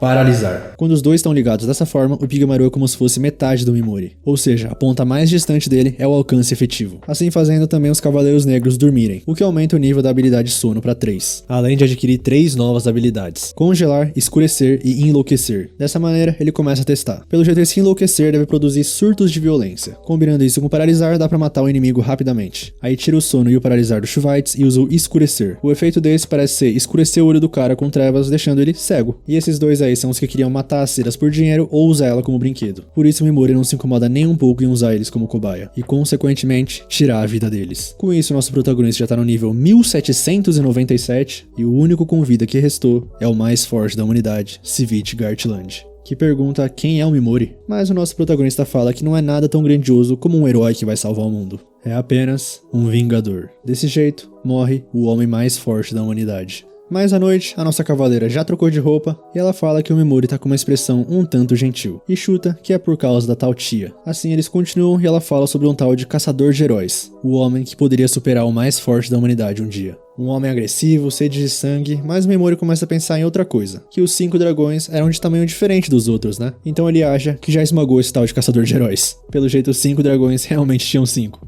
Agora cortando pra algum lugar daquele mundo, a representante tá encucada porque ela ainda não despertou uma habilidade única. E todo mundo da classe tá reunida quando de repente a Nyantan Kikpat, seguidora da Vicious, aparece. Nisso o Yamada já vai implicar com ela falando que ela parece ser fraca, e parece que a deusa já tinha falado que a boca dele é realmente o suficiente pra fazer alguém franzir a testa. Assim, ela derruba ele tão rápido que nem a Sugo, herói de classe S, conseguiu ver. E avisa pra todos que vão voltar pra capital real. E eles vão entrar no próximo palco em breve. Voltando pra nossa duplinha, parece que o Mimori já contou toda a história de vida dele. E a Shirai fala que pode fazer bom uso da força dela em nome da vingança contra a deusa Vicious. Mas ele fala que é uma missão bem egoísta, não tem justiça, honra ou convicção que ela tanto valoriza. Só que pra ela, ele só salvou ela arriscando a vida sem se preocupar com perigos. Por isso, precisa pagar essa dívida. E enquanto ele aceitar que é o correto, ela vai aceitar com prazer qualquer tratamento. Então, ele tá contando com a força das ceras Ashirain, mas fala que pretende devolver o favor pra ela um dia, porque ele sempre paga suas dívidas, sejam de gratidão ou de ódio. Agora, cortando pra deusa Vicious, ela fala pra Nyantan que fez um bom trabalho e que foi bom confiar nela. Ela é forte, sábia e, acima de tudo, leal. Então a Nyantan mostra essa lealdade, lambendo o pé dela. E a deusa fala que o dia que os heróis baterão de frente com as forças do grande império demoníaco pode estar mais próximo do que pensam. Alguns guardas estão na frente das ruínas do descarte, só que o cristal, que era pra ter mudado pra uma cor prateada, não muda. Os novatos ficam apreensivos, mas o cara fala que provavelmente a coisa tá quebrada. De qualquer jeito, não deve ser nada, eles podem soltar o clássico "nada de errado aconteceu" no relatório de hoje. Porque, claro, é impossível alguém conseguir sair vivo dessas ruínas. Voltando pra cidade, parece que tá rolando algum tipo de festival e o nosso protagonista vê uma barraquinha que vende máscaras. Aí ele pega uma lá e o vendedor fala que esse é o do Lorde das Moscas. E começa a contar que certa vez ele transformou uma ilha de monstros em sua fortaleza, se defendendo de todas as invasões e tornando-se mestre dos demônios condenados ao ostracismo pela própria fonte do mal. No fim eles acabaram sendo exterminados, mas como eles morreram de forma impressionante, eles são populares até hoje. Cortando pra ceras, ela tá na cama e pensando no Mimori, mas ao mesmo tempo pensa que acrescentar preocupações apenas interferia em sua jornada. Por isso, pelo menos por um tempo, ela tem que se concentrar em ser apenas a espada dele. Voltando pro Mimori, ele comprou a máscara do Lorde das Moscas e tá vendo no espelho como fica. E começa o monólogo falando que um demônio hoje em dia é o mais apropriado título pra ele. E reitera mais uma vez que vai colocar a deusa Vicious no lado a ser esmagado. Não é pra subestimar a dedicação de um homem que vendeu a sua alma. Com todo respeito aí, rapaziada, ele falando isso pro espelho colocando a máscara do Lorde das Moscas não dá. Agora indo pra Fortaleza Branca da Proteção no Reino Magnar, no encontro dos lobos eles não conseguem acreditar que os 5 dragões foram derrotados. E o Ganozeia Sigmus, rei dos lobos brancos de Magnar, acha mais difícil engolir o fato de que o mais forte da humanidade não existe mais. Mas o Jin Hoan, rei matador de monstros de Usa, afirma que identificou pessoalmente os cadáveres dos 5 dragões. Aí perguntam se tem alguma informação de Allion, e o Yusef Woleta, rei constante de Allion, tá lá com a deusa Vicious. Nisso ela explica a história que eles estavam perseguindo as ceras Ashirain, e a Alma Sentinok, a rainha de Yonato, protetora dos olhos sagrados, pergunta se tem alguma pista de onde ela foi depois disso. Assim contam sobre os pedaços de roupa ensanguentados que eles encontraram e eles acreditam que ela tenha sido gravemente ferida. E de qualquer forma, falando nela, parece que o Sacro Imperador Ortola faleceu ontem à noite. Mas o rei dos lobos brancos de Magnar não poderia se importar menos com o covarde que vendeu seu próprio país sem lutar. Aí a deusa Vicious fala que os Cavaleiros do Dragão Negro eram a melhor esperança deles contra o grande Império Demoníaco. Infelizmente uma grande perda para a Santa Aliança, portanto, os heróis do outro mundo desempenharão um papel ainda mais importante agora. Então o belo Imperador Louco de Mira, que por sinal eu nem vou tentar falar o nome porque é mais difícil do que Varaskelia do Napoli, ele questiona que sempre que surge um grande mal, todas as nações são forçadas a confiar em Allion. Mas a deusa fala, fazer o quê? Porque todas as almas vivas daquele mundo são prejudicadas pela essência do rei demônio, o que deixam eles incapazes de aproveitar todo o seu poder. O Imperador de Mira então questiona sobre o Matador de Deus, mas a deusa fala que não entende por que trazer essa história à tona agora. Desse jeito Sigmus corta eles e pergunta se eles realmente acreditam que a morte dos 5 dragões foi obra das ceras Ashirain. Mas de repente ele recebe uma informação. Parece que alguém em Usa tá alegando que foi responsável por eliminar os Cavaleiros do Dragão Negro, e eles se autodenominam usuários de maldições de Ashint. Voltando pro nosso protagonista, ele já chega em outra cidade. E logo de cara a maior gritaria, que parece vir do Coliseu Sanguinário. A Ceras explica que é uma arena onde escravos e mercenários matam uns aos outros, porque eles podem ganhar prêmios ao vencer batalhas. Quem administra isso daí é o Duque e a guilda de mercenários dali. Dessa maneira eles continuam, encontram uma boa pousada, e no check-in a Ceras fala que para economizar dinheiro, que tal eles usarem apenas um quarto. Nisso Mimori avisa que é um homem, mas ela cheia de vergonha fala que isso não é um problema. Assim, já cortando pra taverna, mais uma vez o nosso protagonista tá tentando ouvir conversas paralelas atrás de informação. O burburinho que rola por aí é que a Ceras Ashinae morreu, mas ela não matou os 5 dragões. Foram os tais Ashint que fizeram isso. Parece que eles estão bem famosos ultimamente e eles mesmos estão alegando que mataram os dragões com suas maldições. A nossa menina confirma que ouviu esses rumores também e aparentemente os Ashints adoram o deus das maldições. E falando neles, os guardiões de Ashinti entram no bar. E já chegam falando alto, falando que são os soldados que protegem Muad-sama, a progenie do deus das maldições. E que são os salvadores de Usa, além de expulsar os caras de uma mesa pra sentar lá. Mas o Mimori olha pra eles e acha que eles não parecem ser uma ameaça muito grande não. Então os fofoqueiros continuam falando sobre pessoas que conseguiriam matar os dragões. E falam do matador de dragões e a mulher leopardo do Coliseu. Além de, claro, a bruxa dos tabus, que é uma elfa negra. Mesmo que ninguém a veja há mais de uma década. Desse jeito, nosso protagonista vai pra mesa deles e pede mais informações. Os caras não gostam muito disso, mas Mimori fala que a bebida é comida por conta dele. Dessa maneira, eles começam a falar que a pessoa que afirma ter conhecido a bruxa dos tabus é aparentemente a mais forte guerreira sanguinária de Monroy. E pra sorte do Mimori, ela acaba de entrar. É a Eve Speed, uma leopardiana. Então ele chega nela e pergunta se pode oferecer alguma coisa pra ela. Só que a Eve pede pra cortar o papo furado e fala logo o que ele quer. Com isso ele tira a expressão simpática do rosto e pergunta se ela sabe onde tá a bruxa dos tabus. E ela confirma que sim, se aventurou na terra dos monstros de olhos dourados, mas nunca conheceu a bruxa. Portanto, ela não sabe onde ela tá. A leopardiana pergunta pro Mimori por que ele tá procurando a bruxa, e ele começa o papo furado que quer ser acadêmico no futuro, por isso adoraria contratar um mercenário e fazer uma visita à bruxa. Só que a Eve fala que mesmo sendo rude, ela tem que dizer que duvida que ele dure 3 dias lá. Ele parece bonzinho, jovem, por isso deve valorizar mais a sua vida. Embora talvez isso soe vazio vindo de uma guerreira do esporte de sangue. Já mais tarde, a Ceres, que estava ouvindo tudo, fala pro Mimori que a Eve estava mentindo. Ou seja, na verdade ela sabe sobre o paradeiro da bruxa dos tabus. Aí já na pousada, parece que o Mimori esqueceu de levar a comida pro Pigmaru. Então ele tem que usar aquela bolsinha que conjura alimentos do mundo humano. Parece que dessa vez veio pão torrado com queijo. E a Ceres acha isso um negócio impressionante. É tão bom que fez até ela sorrir. O nosso protagonista fala que adoraria dar mais, mas infelizmente ele não consegue produzir a mesma coisa. Ela também fica fascinada com o saquinho plástico que veio, já que é transparente. Nisso o Mimori corta para eles começarem a falar sobre os planos futuros. Primeiro, a localização da bruxa dos tabus, porque tirar informações de uma guerreira não vai ser fácil. Talvez dinheiro a convença porque eles podem comprar sua liberdade se tiverem os recursos, mesmo que isso exija uma grande quantia. Logo, cortando pra Eve, ela fala com uma criancinha e pede pra ela aguentar um pouquinho mais, porque ela promete que vai tirá-la dali. Aí voltando pro quarto dos nossos protagonistas, tá tudo brilhando? É a nossa menina Ceres que tá mostrando o traje dos espíritos pro Mimori, que só consegue reparar que parece uma transformação de garota mágica. Mas de qualquer jeito, ela tem realmente habilidade com a espada, e não é de se admirar que o Sivit tivesse grandes expectativas de lutar contra ela. Então ela desfaz a transformação e o Mimori pergunta se tem algum truque pra combate corpo a corpo, porque hoje ele depende demais das habilidades. Assim ela fala pra eles treinarem e bate uma nostalgia nela, porque quando ela era capitã dos cavaleiros sempre treinava os membros dessa forma também. Mas de qualquer jeito, ela pede pra ele ir pra cima dela. E ela fica cheia de vergonha por falar desse jeito. Mas o Mimori entendeu, aí ele parte pra cima dela e ela neutraliza com facilidade, mostrando que não precisa de nenhuma arma pra isso. Só que ela percebe que tá suada e solta ele. Nisso, nosso protagonista fala que não liga dela ao ensinar dessa forma. Assim, eles continuam e mais tarde a Ceres tá lavando as roupas. E começa a cheirar as roupas do Mimori, sentindo que uma parte dele tá se misturando a ela. Só que ela se assusta com ela mesma, mesmo que ela tenha afeição por ele, como poderia fazer uma coisa tão suja e lasciva? Dito isso, o Mimori tá atrás dela. Desde quando, nem a gente nem ela sabe. Ele só foi ali porque notou que as roupas estavam faltando e não sabia que ela tinha pegado pra lavar. Já mais tarde, ou noite longa por sinal, hein? A Ceres tá dormindo, o Mimori tá lendo um livro. Ele repara nela e essa é a aparência de uma pessoa verdadeiramente bondosa. Nisso ele pega a máscara do Lorde das Moscas e começa a pensar que a Ceres está reprimindo suas emoções para desempenhar seu papel de espada. Nesse meio tempo ela acorda e ele solta a máscara. Que bom que pelo menos sabe que isso daí dá vergonha alheia. Ela fala que se ele não estiver conseguindo dormir, ela tem algumas ervas medicinais guardadas. São todas semelhantes, mas tem diversas variedades com efeitos opostos. Uma que ajuda a dormir, outra que dá vigor e deixa animado, e ela fica com vergonha de ter falado dessa última parte. Então ele pega um cubo de tempero de sopa e bota na caneca para os dois tomarem. A Ceres prova, acha muito gostoso e tá fascinada que simplesmente colocar esse cubinho na água quente faz uma sopa. Assim, ela adiciona as ervas também e acaba colocando demais no dela. Mas como foi ela que errou, ela que fala que vai tomar esse. Aí os dois tomam e a Ceres pergunta pro Mimori se isso foi refrescante. Só que ele fala que não.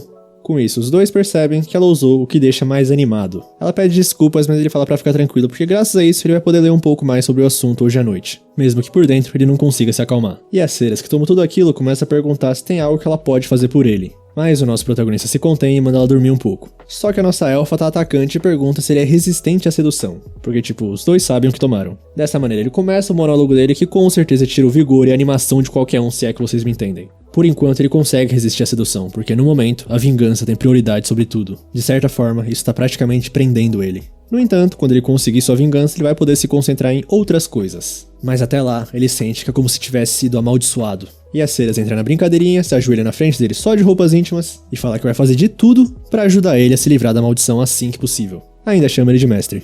Logo, o dia seguinte, já na frente do Coliseu, a Ceres fala pro Mimori que foi bem fácil conseguir informações sobre a Eve Speed. Ela é realmente bem popular. Parece que ela costumava ser uma escrava e seu mestre a vendeu pro Coliseu. Aí como os homens leopardo são incomuns, ela foi um sucesso desde sua primeira luta. Não só isso, ela não perdeu uma única partida nos 3 anos seguintes. Nisso, Mimori fala que amanhã vai ser a última partida dela. Ou seja, isso também significa que ela já ganhou o suficiente para comprar sua liberdade. Então dificultará bastante o uso do dinheiro para negociar igual eles estavam planejando. No entanto, a Ceras conseguiu outra informação curiosa. Aparentemente, a Eve já tinha conseguido o valor para comprar sua própria liberdade há 2 anos. O que ela tá fazendo agora é tentando comprar a de outra pessoa, uma criança. Mas não é só isso que ela descobriu. A maioria dos campeões anteriores do esporte de sangue morreram durante suas partidas finais. Só que o Mimori questiona se será que isso não é só o desafio de enfrentar um oponente mais forte numa final? Mas parece que há mais que isso. A Ceras ouviu dizer que o Duque que administra ali faz com que os campeões fiquem em desvantagem. Nisso, o Mimori fala que essa pode ser a deixa deles.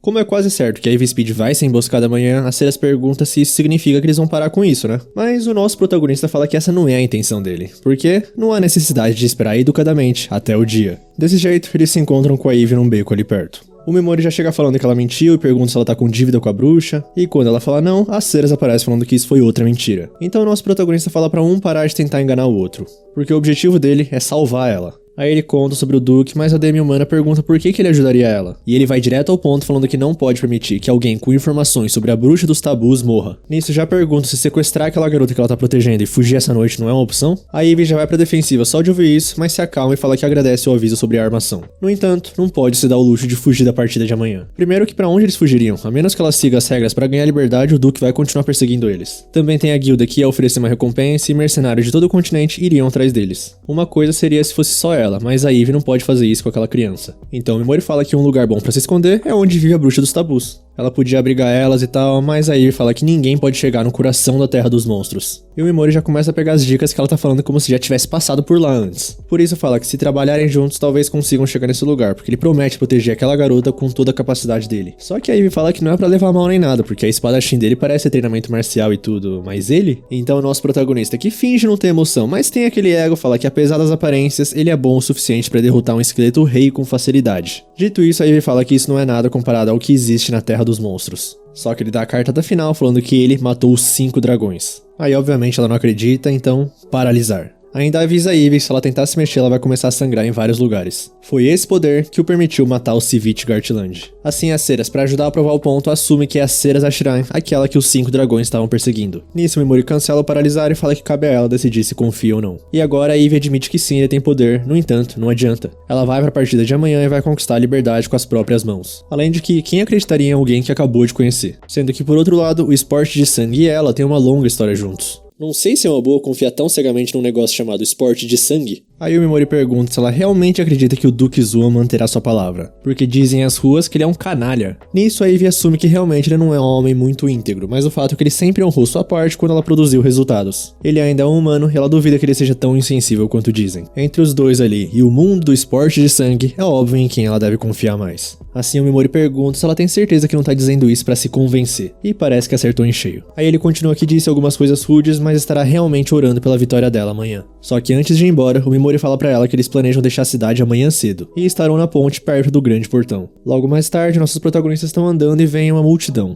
É o grupinho da Ashint falando que os moradores daquela casa foram amaldiçoados pelo pecado de desafiar o Moad, progenie do deus das maldições. Além de continuar falando que eles derrotaram 5 dragões. E corre o boato de que o homem que morava ali morreu espumando pela boca e arranhando sua garganta enquanto morria. Aí nossos viajantes continuam e vem mais um grupo da Ashint causando. Eles pegaram uma mulher e estão tentando arrastá-la pra um beco falando que ela foi a escolhida. Eles falam que vão levar ela até o Moad pra ele mostrar sua bênção e reformar o coração dela. Vendo isso, a Ceras já pega a espada, mas o Mimori fala pra não encostar neles. E enlouquecer, escurecer, enlouquecer e enlouquecer. Simples assim, e nossos protagonistas continuam caminhando. E eles já chegam no portão cerca de 4 horas antes. Cortando pra Ivy, ela tá tentando botar na cabeça que o Duque Zon vai ter misericórdia em homenagem às contribuições dela, claro. Mas não custa nada dar uma confirmada, né? Assim ela vai em direção à sala dele e começa a ouvir ele conversando com alguém. Eles falando que amanhã será um grande evento com a última partida do esporte de sangue da Ivy Speed, que nunca tiveram outro guerreiro tão amado pelo público. Por isso, claro, ela morrerá como planejado. Conforme a tradição, eles darão a ela um paralisante antes da partida, o Cálice da Purificação. E o Duque fala que já deu a essa demi-humana sarnenta muitas chances de brilhar. Aliás, eles também vão fazer com que o vencedor de amanhã tire sua pele e a use. Aí podem vender sua imagem como matador de leopardos e tal. Nisso eles começam a rir e o cara pergunta e quanto aquela elfa negra, porque foi graças a ela que a Ivy permaneceu tanto tempo no esporte de sangue.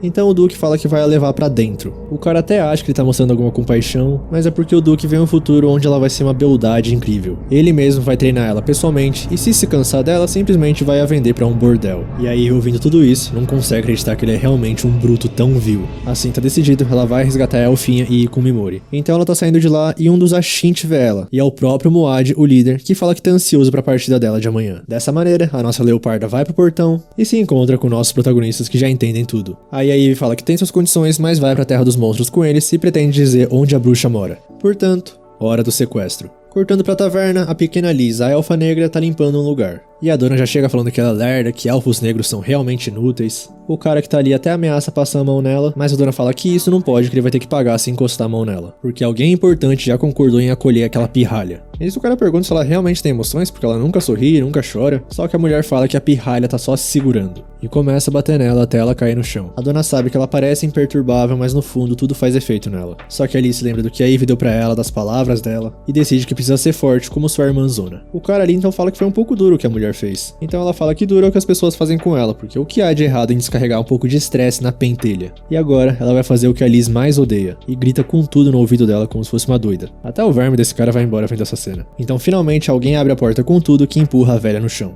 É a nossa Ivy Speed que viu tudo isso, e fala que agora acabou. Mas quando ela põe a mão na espada, a mulher fala pra por favor poupar ela. Porque foi o Duke Zuan que ordenou ela que disciplinasse a Liz severamente. E se ela tivesse recusado, ele teria matado ela também. Aí nisso a Ivy aceita essas desculpas. Ela avisa a Liz que a situação mudou e vai ter que levar ela em outra jornada difícil. Mas a pequena elfa negra fala que vai a qualquer lugar, desde que esteja com a irmãzona dela. Aí a mulher fala que nunca vai se esquecer da misericórdia da Ivy em poupar ela, e até pede desculpas pra Liz por tudo que fez com ela. Ela não consegue acreditar que foi tão dura com uma criança tão gentil, e nisso até a Liz agradece por tudo. Então as duas viram pra trás e o Lorde das Moscas em pé. Ele bate na parede com tudo, o que assusta a Liz, mas pede desculpas na hora por fazer um barulho alto. Aí o nosso protagonista manda as duas irem na frente que ele vai resolver umas coisas antes. Desse jeito, chega na mulher e fala que ela pode ter enganado uma pessoa boa como a Ivy, mas a atuação dela não vai funcionar com ele. E com o nosso Lorde das Moscas, a mulher até levanta a voz falando que não vão se safar dessa. Tá acabado pra ele e pra aquela fera imunda. Aí começa a rir, mas o Mimori fala que percebeu uma coisa com a reação da Liz antes. É ótimo bater em objetos pra fazer barulho quando você tá gritando e com raiva, não é?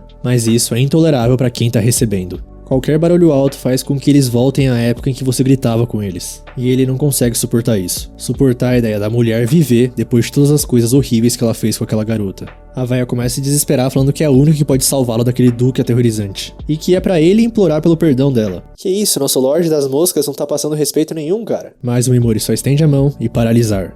E escurecer. E envenenar. E continua que não vai ser uma ótima farsa, mas ele fará com que pareça que ela foi vítima de um roubo. Mas a mulher fala que se fizer isso, ele vai direto pro inferno. Sendo que se deixar ela aí, pode chegar nos portões do céu. Só que o nosso protagonista começa a falar que já envolveu muitas pessoas na vingança dele e já esmagou muito sob seus pés. Ou seja, é claro que tanto ele quanto ela vão pro inferno. Mais tarde, já debaixo da ponte, ele se encontra com as outras. Aí ele pergunta o que aconteceu com a mulher e ele só fala que fez o que precisava ser feito. Aí ela manda a Liz se apresentar e parece que o nome dela é Lisbeth, e pede desculpas porque não sabe seu sobrenome. Então o Mimori também revela seu nome verdadeiro pras duas, Touka Mimori. Tal qual a Ceras também fala que é um prazer estar com elas duas. Então a Liz fala que vai fazer qualquer coisa se ela puder acompanhar a irmãzona dela. Ele avisa sobre o lugar perigoso que eles vão entrar, mas ela não se importa, desde que esteja com a Ivy. Nisso a Leoparda fala que tem uma coisa incomodando ela faz algum tempo, porque tem um som estranho e aguado vindo do Mimori. Portanto, ele apresenta o Pigmaru pras duas. E também apresenta as duas pra ele. E o nosso Pigmaru fica até vermelho conhecendo a Liz. Desse jeito eles continuam a fuga e a Ivy pergunta pro nosso protagonista por que ele quer ver a bruxa dos tabus. Aí ele contextualiza sobre o pergaminho de magia antiga e tal, e ela pergunta se então ele não pretende fazer mal a ela. E não, desde que ela não faça nada com ele também. Aí de repente a Ivy fala que quer dedicar o corpo dela a ele, porque ela acredita que ele seja um homem de confiança. Ele podia ter escolhido outro jeito de obter informações sobre a bruxa dos tabus dela, podia ter usado aquela garota pra ameaçar ela, mas não fez nada disso. O Mimori é uma boa pessoa. Aí ele pergunta e aquele papo que ela tava falando de que não confiava em pessoas que acabou de conhecer. Assim a Ivy fala que a confiabilidade não pode ser determinada pelo tempo que ela passa com alguém. Com isso eles chegam nos cavalos que já estavam preparados, e a Ceras pergunta pro Mimori se tem certeza de levar aquela garota pra um lugar tão perigoso. Mas o nosso protagonista fala que não importa o que aconteça, ele vai levar essas duas pra bruxa dos tabus. A Ceras fala que ele é realmente gentil, mas ele fala que tem um motivo muito mais pragmático pra incluí-las no grupo. A Ivy já esteve na Terra dos Monstros e conhece a bruxa, então vai facilitar a aproximação com ela. Quanto a Liz, dizem por aí que a bruxa dos tabus é uma elfa negra também, né?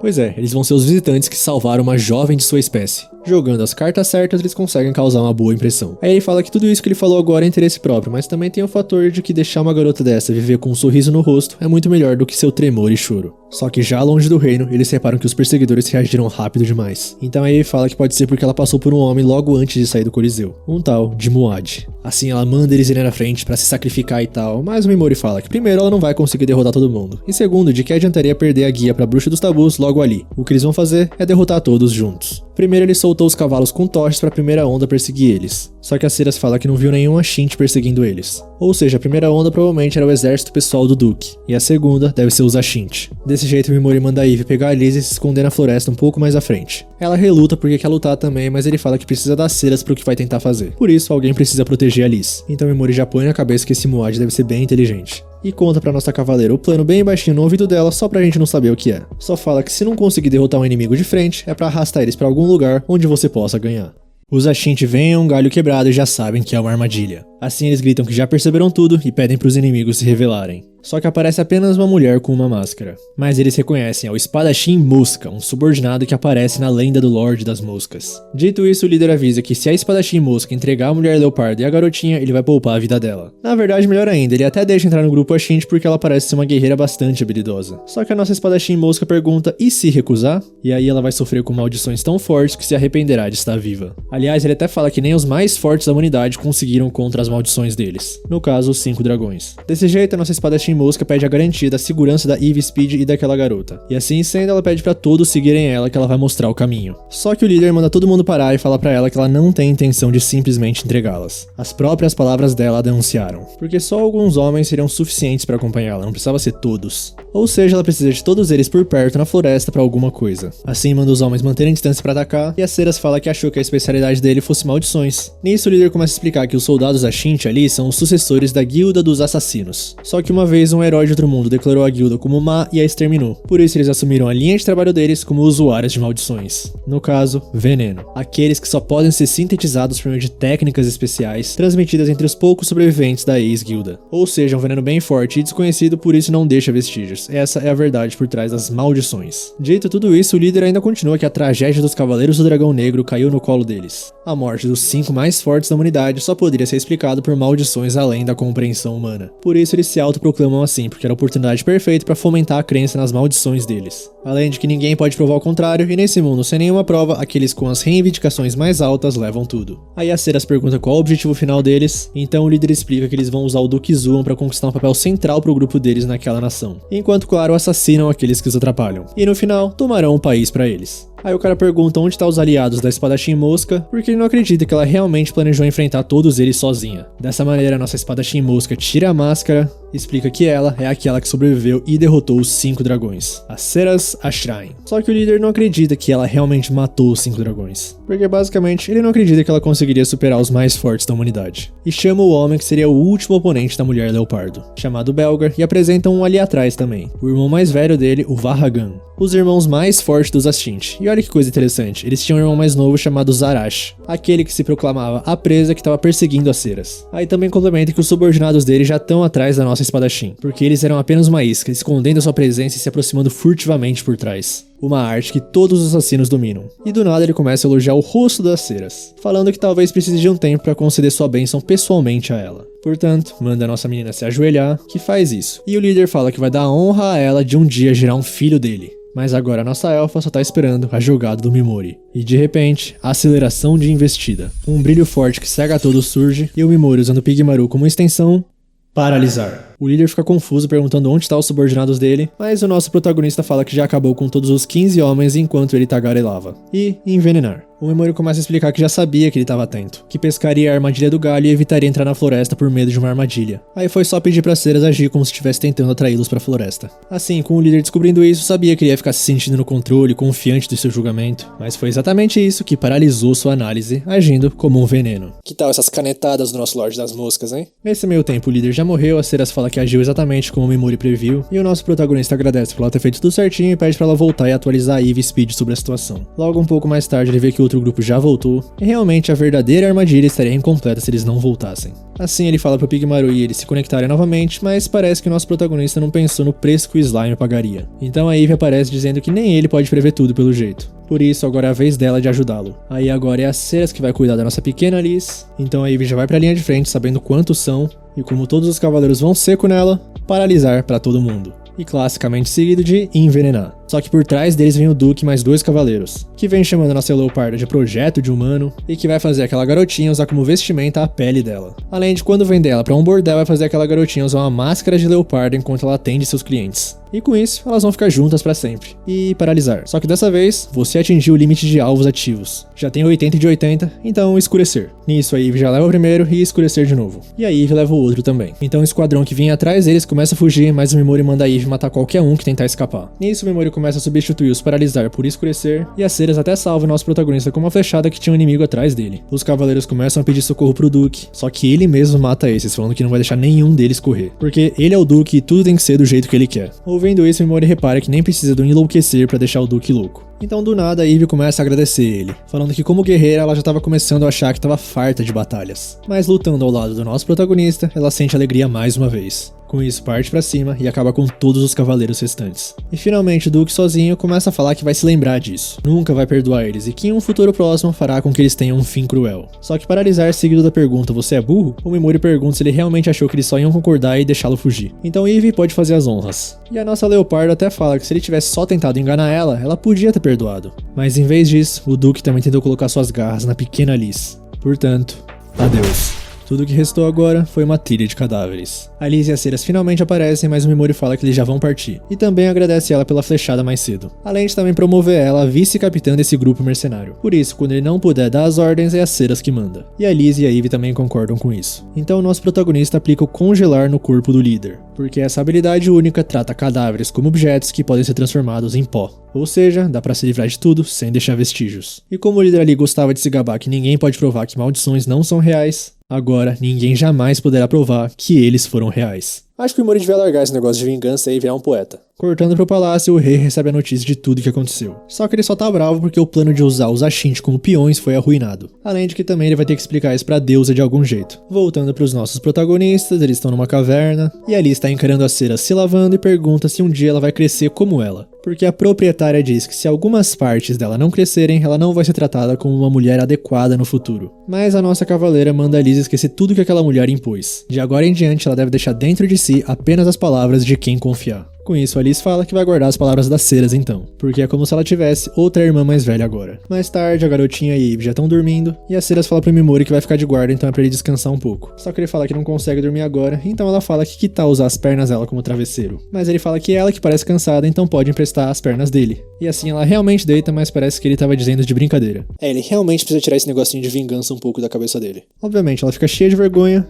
e do nada o Memori pergunta se ela se importaria se ele tocasse nas orelhas élficas dela. Mas ela fala pra ir em frente, e ele começa a acariciar falando que é uma sensação estranha. Aí fica um clima estranho e ele para. Então a nossa cavaleira pergunta se ele tem algum sentimento especial em relação a Eve ou a Liz, porque ele é bem gentil com elas, tal qual com a própria Ceras. Aí nosso protagonista fala que é pelo mesmo motivo, mas no caso a Eve parece mais o tio do que a tia dela igual a Ceras. O gênero e a maneira de falar são bem diferentes, mas eles têm o mesmo coração. E a tia e o tio deles são a única razão pelo qual ele quer retornar ao seu mundo. Agora quanto a Liz, o Memori se vê nela. Os dois passaram pela mesma coisa, sofreram abusos em mentes terríveis, Mas a principal diferença entre eles é a hostilidade, porque ele vai eliminar qualquer coisa que o ameace. E até fala em terceira pessoa que Touka Mimori não tá ali pra salvar o mundo, e sim só pra executar sua vingança egoísta. E mais uma vez fala pra Ceres que se ela quiser sair disso, pode fazer quando quiser. Só que ela diz que tem sua própria cota de pensamento sobre a deusa de Allion, então não tem intenção de sair não. Principalmente depois de ser nomeada vice-capitã. Por isso Mimori fala que pra retribuir toda a ajuda que ela tá fazendo, ele vai atender a qualquer pedido dela. Por isso, é pra pensar em alguma coisa. Aí manda ela descansar e sono.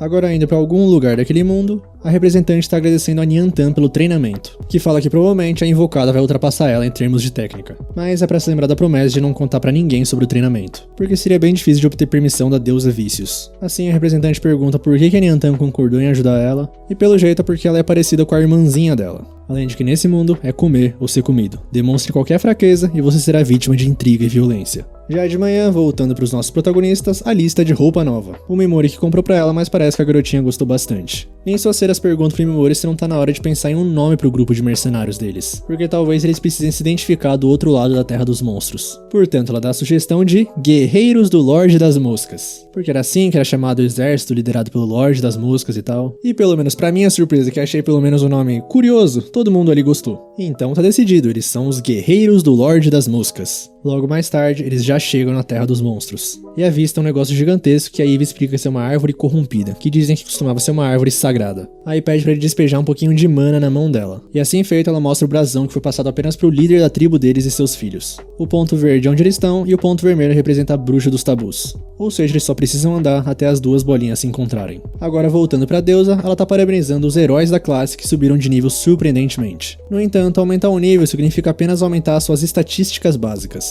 Eles ainda não têm habilidade em combate, principalmente técnica. Então com isso, ela convocou figuras famosas de todas as nações para treinar eles. E a nossa representante, a Yakasugo, já repara que eles são todos incrivelmente fortes, os Quatro Santos e os Bunny Wolves. E a deusa continua que nesse momento eles confirmaram que as forças do grande Império Demoníaco estão fazendo um grande movimento. E a próxima batalha provavelmente vai ser muito além das expectativas. Ou seja, todos eles, os heróis Orgulho de Allion, vão estar participando. Aí mais tarde a deusa tá falando particularmente com a Nyan Tan, que como os heróis precisam ficar mais fortes, ela pretende levar eles para a Terra dos Monstros de Olhos Dourados. Portanto, com os nossos protagonistas, eles estão experimentando o chocolate branco que saiu daquela bolsa mágica do Mimori. E todas estão fascinadas.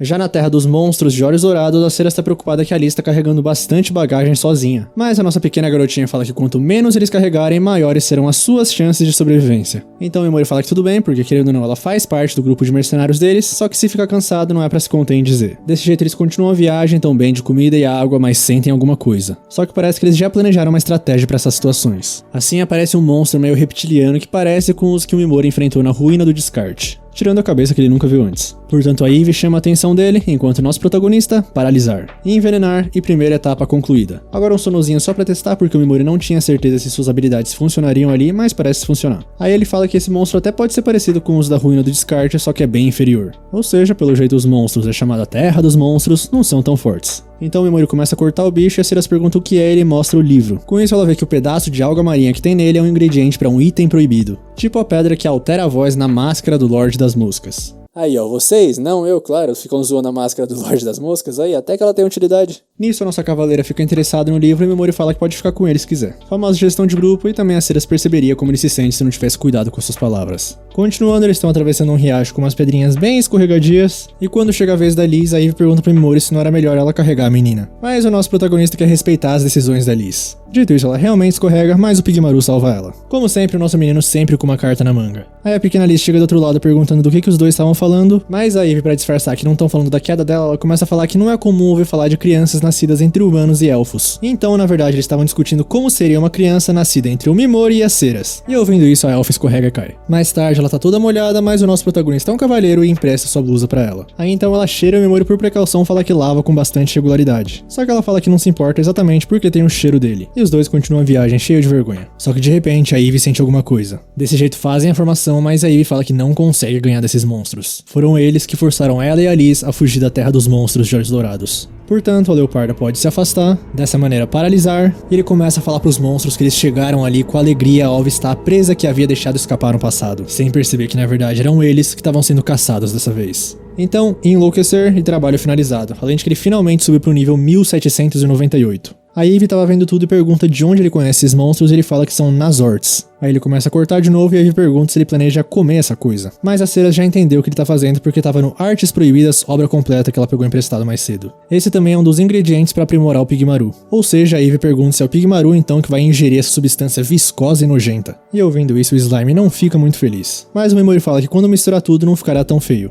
Pelo menos é o que ele acha. Só que de repente, de novo, eles sentem mais um monstro. Esse foi muito breve, mas tem algo por ali sem dúvida. Além de estar muito próximo e também não tem malícia nem hostilidade, com isso o Pigmaru avisa que tá vindo do Memori. Assim ele abre a mala e parece que aquele ovo que ele tinha pegado lá no começo tá eclodindo. E nasce isso daí.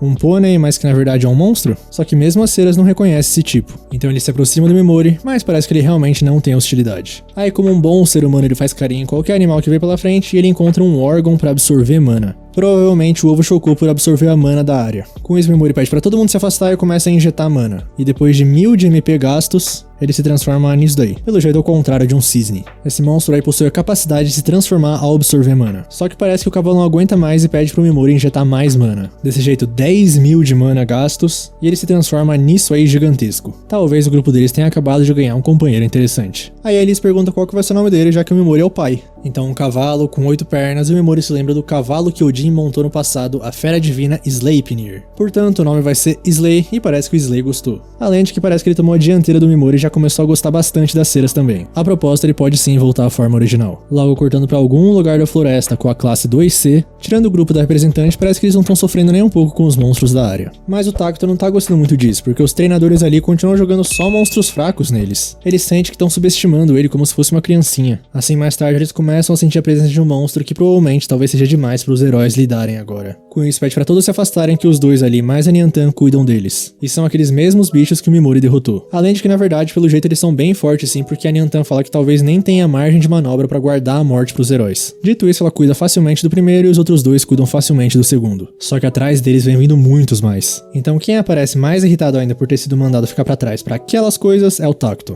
Com isso, explosão dracônica e parece ter acertado em cheio toda a horda. Ele fala que a habilidade única dele tá no nível 4, então é para rever a maneira como eles veem ele e contemplarem o poder do Kirihara, seu futuro governante. Logo ali perto, parece que aquelas duas irmãs encontraram inimigos humanos, mas que se mataram no momento em que foram descobertos. E elas suspeitam que eles foram enviados para fazer alguma coisa com o pessoal da classe. Amando, da deusa Vícios. Voltando para os nossos viajantes, parece que graças ao Slay eles conseguiram seguir muito mais rápido. Já não falta mais muito para chegar até a bruxa dos tabus. E o Memori fala que estava vendo uma luz lá longe, então a Ceras fala que para lá é o Nordeste. E o nosso protagonista se lembra que aquela é a direção de Allion, onde vive aquela maldita deusa. Agora já acordando para a manhã seguinte, a Ceras acorda a Eve porque ela não encontra o Memori em lugar nenhum. Mas a Leoparda fala que ele não é o tipo de homem que deixaria elas no meio da Terra dos Monstros sem dizer uma palavra. Com isso elas saem para averiguar e o nosso protagonista está sentado do lado de um corpo de um monstro gigante. Ele sentiu que eles estavam por perto enquanto elas estavam dormindo, então ele foi lá tirar a vida deles. A Eve então fica impressionada porque aquele monstro é um com cara de humano, só que o Memori fala que comparado ao que ele tá acostumado, não foi particularmente problemático. E agora ele tá pesquisando para ver se tem algum ingrediente que ele possa usar. A Eve continua incrédula, mas a Ceras já aceitou que é por causa dele que elas conseguiram entrar no pesadelo que é o coração da Terra dos Monstros. E ela tem certeza que o Memori pode tornar o impossível possível, só que por favor, não é pra assumir muitas responsabilidades sozinho.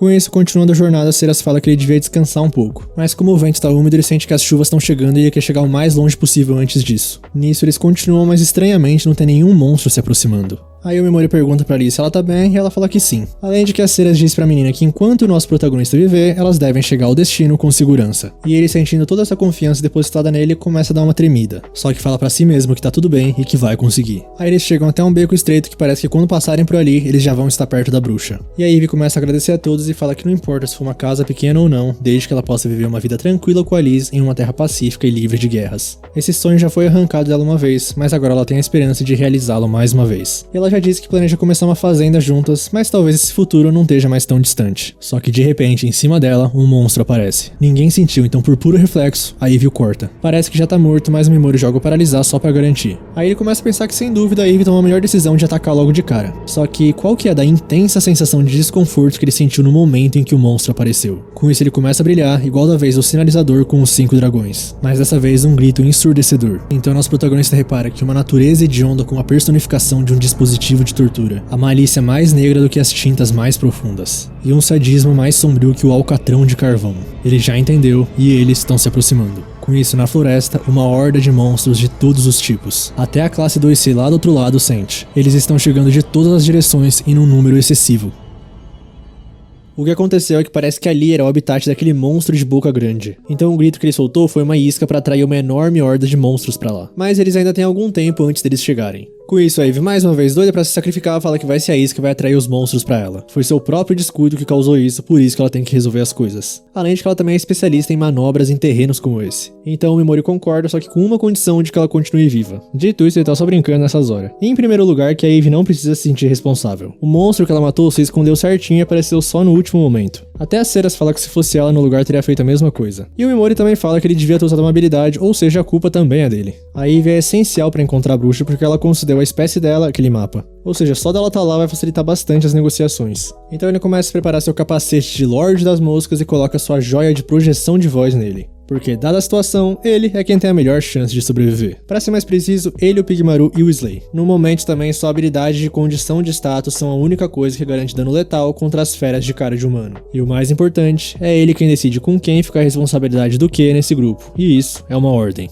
Nisso, a Eve pede desculpas e o nosso protagonista fala que de qualquer jeito ele gosta do forte senso de dever dela. Então a nossa pequena Liz agradece ele e a Ceras deseja boa sorte. Assim ele avisa que se ele não voltar, ele deixa o resto nas mãos da cavaleira. E ela aceita por mais que não goste de ouvir coisas tão sinistras. Uma vice-capitã de prontidão, porque o capitão saiu para proteger seus companheiros. Com a classe 2C tá a maior zona, mas eles estão tentando organizar para todo mundo fugir direitinho. Ninguém entende o que tá acontecendo ali, mas o Takuto já percebeu que eles não são nada além de um obstáculo para os monstros. Assim, uma das meninas está sendo encurralada e a Kashima, aquela lá que estava sendo intimidada no começo, aparece para ajudar. Então a menina que foi salva dá um sorrisinho e fala obrigada pombinha e sai correndo abandonando ela.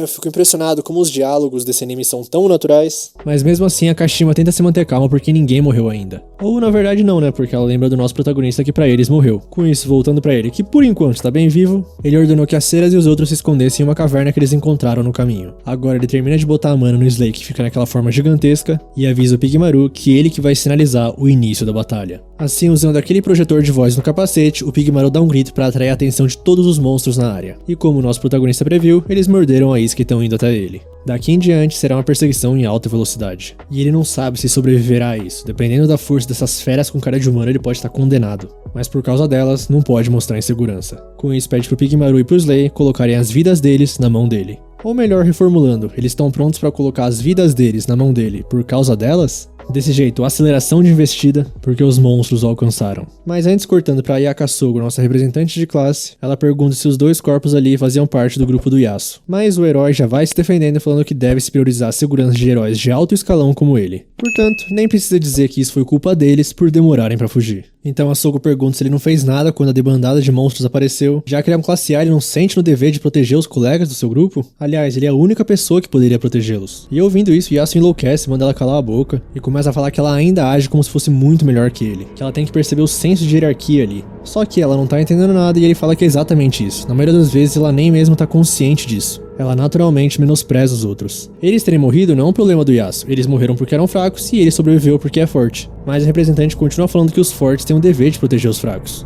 Mas pro Yasuo o ponto não é esse, é que ela fala tão naturalmente como se fosse uma das fortes. Sempre os tentando a diferença entre eles sem a intenção de ser malvada. E pra começar, os dois ali mereciam morrer. Porque quando o fraco do Mimori foi mandado pro inferno, eles foram os primeiros a atacá-lo. Também viviam zombando do Yasuo constantemente pelas costas, só colheram o que plantaram. Mas então de repente o Takuto aparece perguntando pro Yasuo se ele sabe o que dizem sobre a grandeza de um homem. Porque todos têm uma certa grandeza, e é somente depois que você faz as coisas que se vê se é digno dessa grandeza. Senão, seu sucesso vai ser apenas temporário. Dito isso, Yasuo não entende nada. E o Takuto fala que ele até reage como um Zé Ninguém. O que basicamente ele tá dizendo é que o Yasuo é drasticamente inferior a ele. Assim, tira a espada e fala que ele provou que não era ninguém quando ele se esqueceu da sua atuação frágil e perdeu a cabeça na frente da Sogo. Um poder tremendo tem que ser exercido por ninguém menos que aqueles de grandeza real, como o Takuto. E embora ele tenha um pouquinho de pena do Yasuo depois de ter tido a ideia errada depois de ser considerado classe A. Com isso, Yasuo invoca o espírito do mar e fala pro Takuto não se enganar só porque ele é classe S. É ele quem precisa se mancar. Porque tem um herói classe S ali que não aprendeu uma habilidade única sequer, mesmo quando todos os outros heróis da classe S já têm o seu. a própria representante. E ainda tem a Asagi, que aprendeu uma habilidade única que supera a do Oyamada, que é classe A, apesar de ela ser classe B. Em outras palavras, a classificação de herói não é tudo. E a visão do Tacto, que é de alguém realmente fraco que entendeu tudo errado. Por isso, eventualmente, ele vai mostrar qual deles dois é realmente de grandeza real. O Yamada fica irritado e ameaça ir pra cima, mas o Tacto o para. Então o próprio pergunta por quê. Será que o da grandeza real tem medo do Yasuo? Mas com um olhar do Tacto, o Yamada pede desculpas na hora. Desse jeito, o Yasuo vai embora chamando eles de fracos, e o Tacto admite em voz alta que tem alguém arrastando eles pra baixo, o resto deles, os heróis de classe S. Então a Sogo precisa se lembrar da posição que ela se encontra.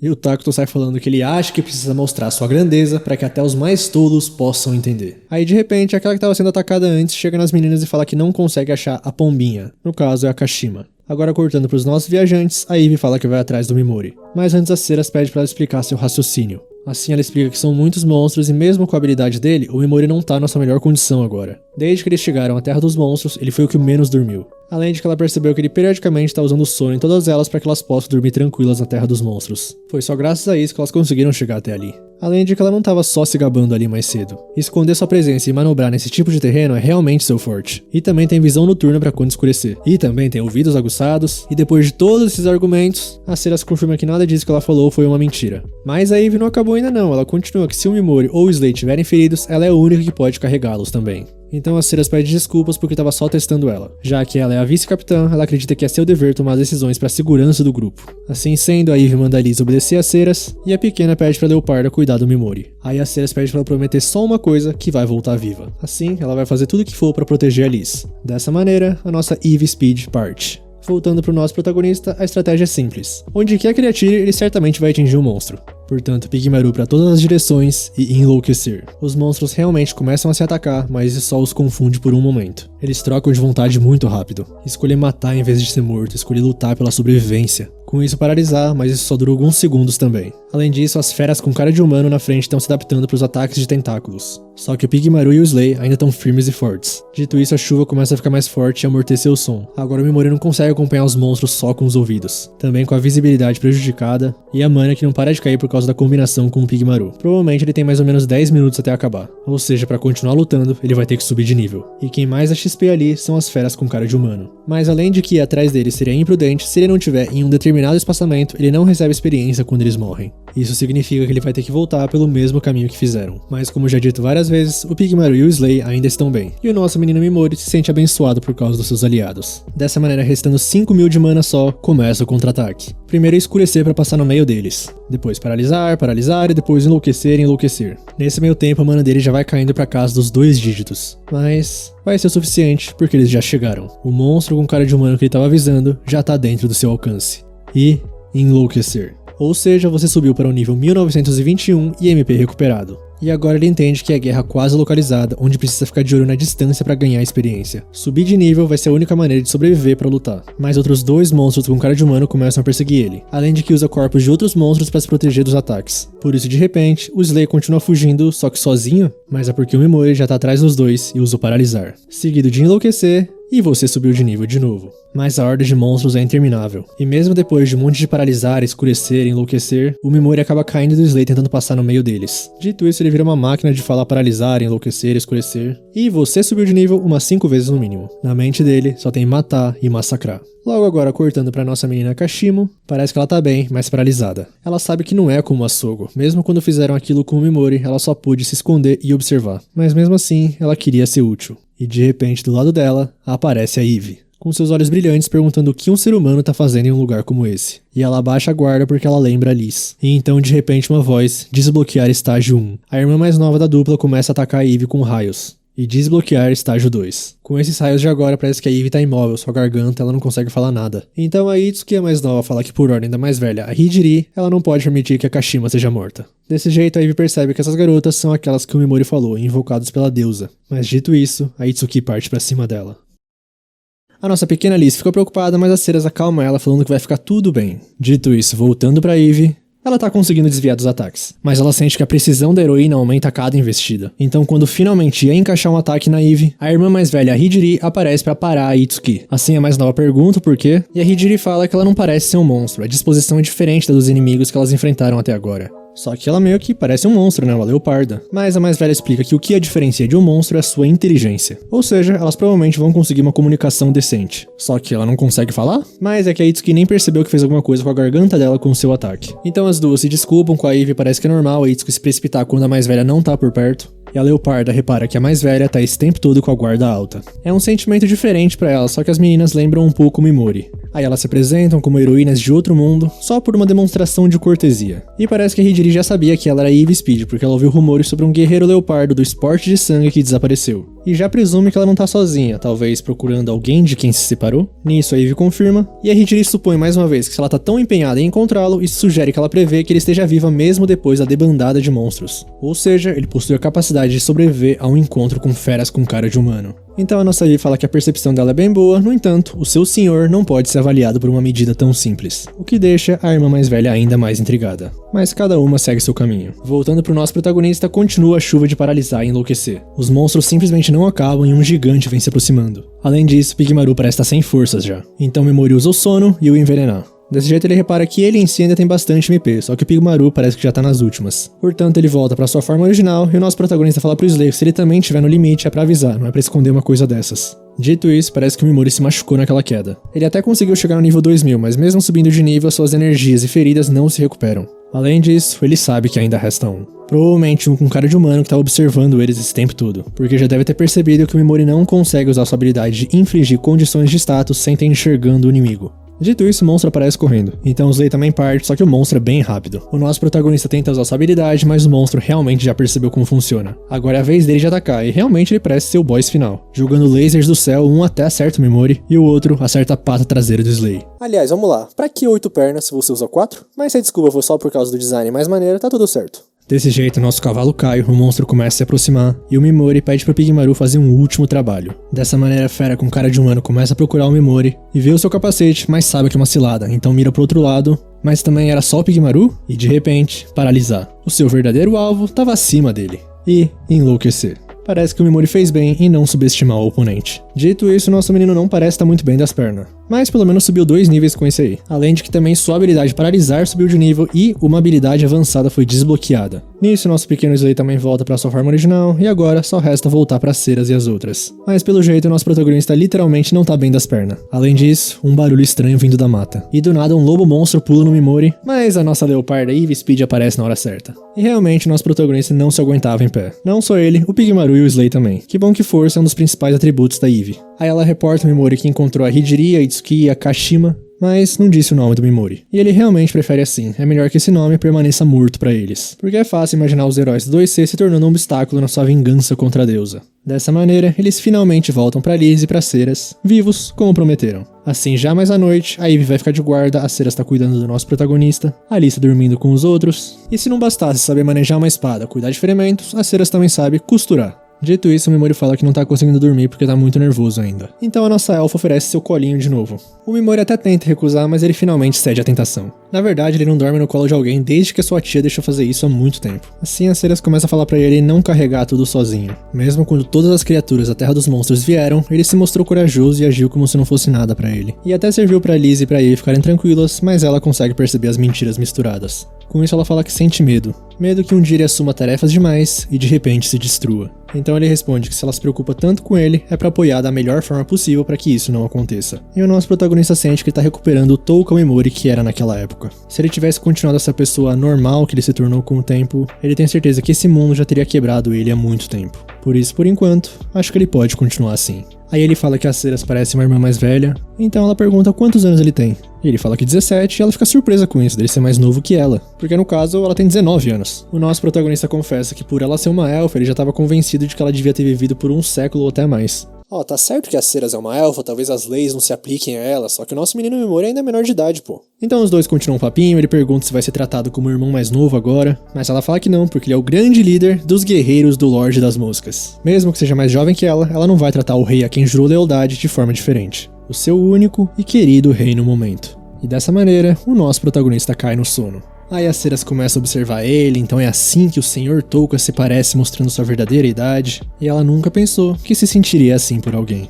Aí quando ela vai levantar, ela tropeça no cobertor e cai aonde? A centímetros do rosto do nosso protagonista. E a nossa elfa repara que isso é o que chamam de... Mas quando estava prestes a cometer 2 crimes de uma vez, ela se segura. Dito isso, mesmo assim, nosso protagonista acorda, percebe que aconteceu alguma coisa, vê que a Ceras não tá conseguindo dormir, então usou o sono dela, mas com consentimento, claro, ele perguntou antes, né? Porque o nosso menino é um exemplo de humano. Dito isso, parece que ele tava meio acordado quando tudo aconteceu, e se culpa por se deixar vulnerável perto das Ceras. Alguém fala pro nosso menino que a culpa nunca é da vítima, tadinho. Agora voltando pro pessoal da classe que a gente liga bastante, as irmãs Takao perguntam pra Kashima por que ela tá no grupo da Asagi. Tipo, ela é muito mais parecida com a presidente da classe, por exemplo. Aí ela conta a história do teste da deusa, e que na verdade ela não conseguiu matar o monstro e foi a Asagi que fez isso pra ela. Porque claro, a humanidade sempre sobreviveu dando as mãos. Portanto, todas elas precisam cuidar um dos outros. E essa Asagi aí pode botar numa cela junto com as Ceras que elas vão se gostar. Então aí diz que fala que a Asagi parece ter uma aura perigosa, mas a Kashima sabe disso, e fala que um dia isso pode ser o que salvará a representante Sogo. Logo, dia seguinte, voltando para os nossos viajantes, a Ceras de repente para e fala que tem algo que gostaria de confessar a ele um dia. Porque no momento, ela não tem coragem de fazer isso. Por isso fica o aviso aí, que ideia genial do autor, hein? Que aí de repente um time skip de 1 ano, o Emori tem 18 anos, então tá tudo liberado. Tá bom, parei, chega. Então eles continuam a viagem, mas a nossa elfa continua pensando, que sabe que é injusto tornar isso unilateral. Mas ao mesmo tempo, se confessar, pode perder a confiança do Mimori. Só que mesmo que isso destrua o relacionamento deles atual, que ele amaldiçoe, eventualmente ela vai ter que contar. Já na cabeça do nosso protagonista, pra ele tá tudo bem se a Ceras ainda não percebeu que ele já sabe de tudo. Ele sabe que ela vai acabar confessando pra ele. Mas até lá, ele vai fazer o papel de senhor das Ceras Shrine. E desse jeito, eles finalmente chegam no território da bruxa. Tem várias armadilhas, mas estão muito danificadas e são bem antigas, então nem ativam. O que faz Mimori pensar, e se a bruxa estiver morta já? Mas então lá na frente, vários selos semelhantes, e esses estão ativos. Um golem gigantesco começa a ir na direção deles, mas paralisar. Só que o Mimori fala que não quer destruir coisas de forma imprudente. Porque vai que a bruxa pensa que eles são inimigos, né? Com isso, eles chegam definitivamente no território da bruxa. E realmente, a Ivy não tá sentindo um único monstro. Aí eles veem uma cabana, vão lá dentro, começam a explorar, e a nossa leoparda acha uma passagem secreta. Lá embaixo, mais golems, só que parece que esses não são hostis. Estão só fazendo o trabalho deles quietos. Assim eles chegam numa porta que provavelmente se abre com o humano como eles teorizaram antes. Só que agora o Mimori entende por que a bruxa não se preocupou em esconder essa porta. É porque consome uma quantidade extraordinária de magia. No entanto, se tem uma coisa que ele tem confiança, é na sua capacidade de mana. Desse jeito, porta aberta, mas antes, voltando pro resto da classe 2C, a Kashima e as irmãs finalmente chegam nos outros. A Asagi e a representante vão lá receber a Kashima, e parece que os 4 santos ainda estavam procurando por ela. Já com as irmãs, elas falam entre si que parece que tomaram a decisão certa de procurar a Kashima. Porque mesmo ainda sendo uma especulação, a Hidiri acha que os assassinos que elas encontraram na floresta tinham o objetivo de assassinar os alunos do 2C. Tipo, se a Kashima tivesse morrido, isso teria causado um impacto terrível na Sogo, a representante. E se seu coração se partisse agora, é fácil imaginar o que aconteceria depois. Agora voltando pra nossa tropa do Lorde das Moscas, passando pela porta tem um céu subterrâneo e tem até vento, ou é uma magia muito boa ou eles realmente entraram em outro espaço. Com isso lá na frente, na construção, eles veem uma elfa negra. Provavelmente, a bruxa dos tabus. A única capaz de decifrar o pergaminho de magia proibida. Dito isso, com bruxa, tava imaginando alguém um pouquinho mais diferente. Então ela começa a falar no idioma antigo, mas parece que a Ceras entende. Já o Mimori começa a rir sozinho, porque eles finalmente conseguiram, e é ali que as coisas começam. Nisso, a suposta bruxa se apresenta na linguagem normal. O seu nome é Erika Anaurovael, mais conhecida como Bruxa dos Tabus. A deusa Vícios não perde por esperar, porque o nosso protagonista risonho vai aniquilar ela por completo. E finalmente acabou. Pra ser sincero, eu nem sei o que falar nesse final, só sei que esse foi um dos animes já feitos, né? Isso é indiscutível. Tem personagens, teve uma história, né, por trás, teve animação, teve cor, voz. Mas o grande diferencial dele é que ele é o único que tem os temíveis guerreiros do Lorde das Moscas. Mas é isso, se vocês assistiram até aqui, muito obrigado de verdade. Se vocês acompanharam pelos outros episódios também, agradeço do fundo do coração. Ou se viram só esse, agradeço do fundo do coração também, tá mais que perfeito. Deixa o like se você gostou, porque se esse anime acabou, vai começar outro. E eu vou tentar trazer uns melhorzinhos, mas nenhum vai ter o Lorde das Moscas, tá? Comenta aí o que você achou do anime em geral, se você aceitaria o Colo das Ceras. Aí, pra ser sincero, eu não acho que vai ser renovado pra segunda temporada, tá? Mas é isso, tamo junto, já falei demais, valeu, falou!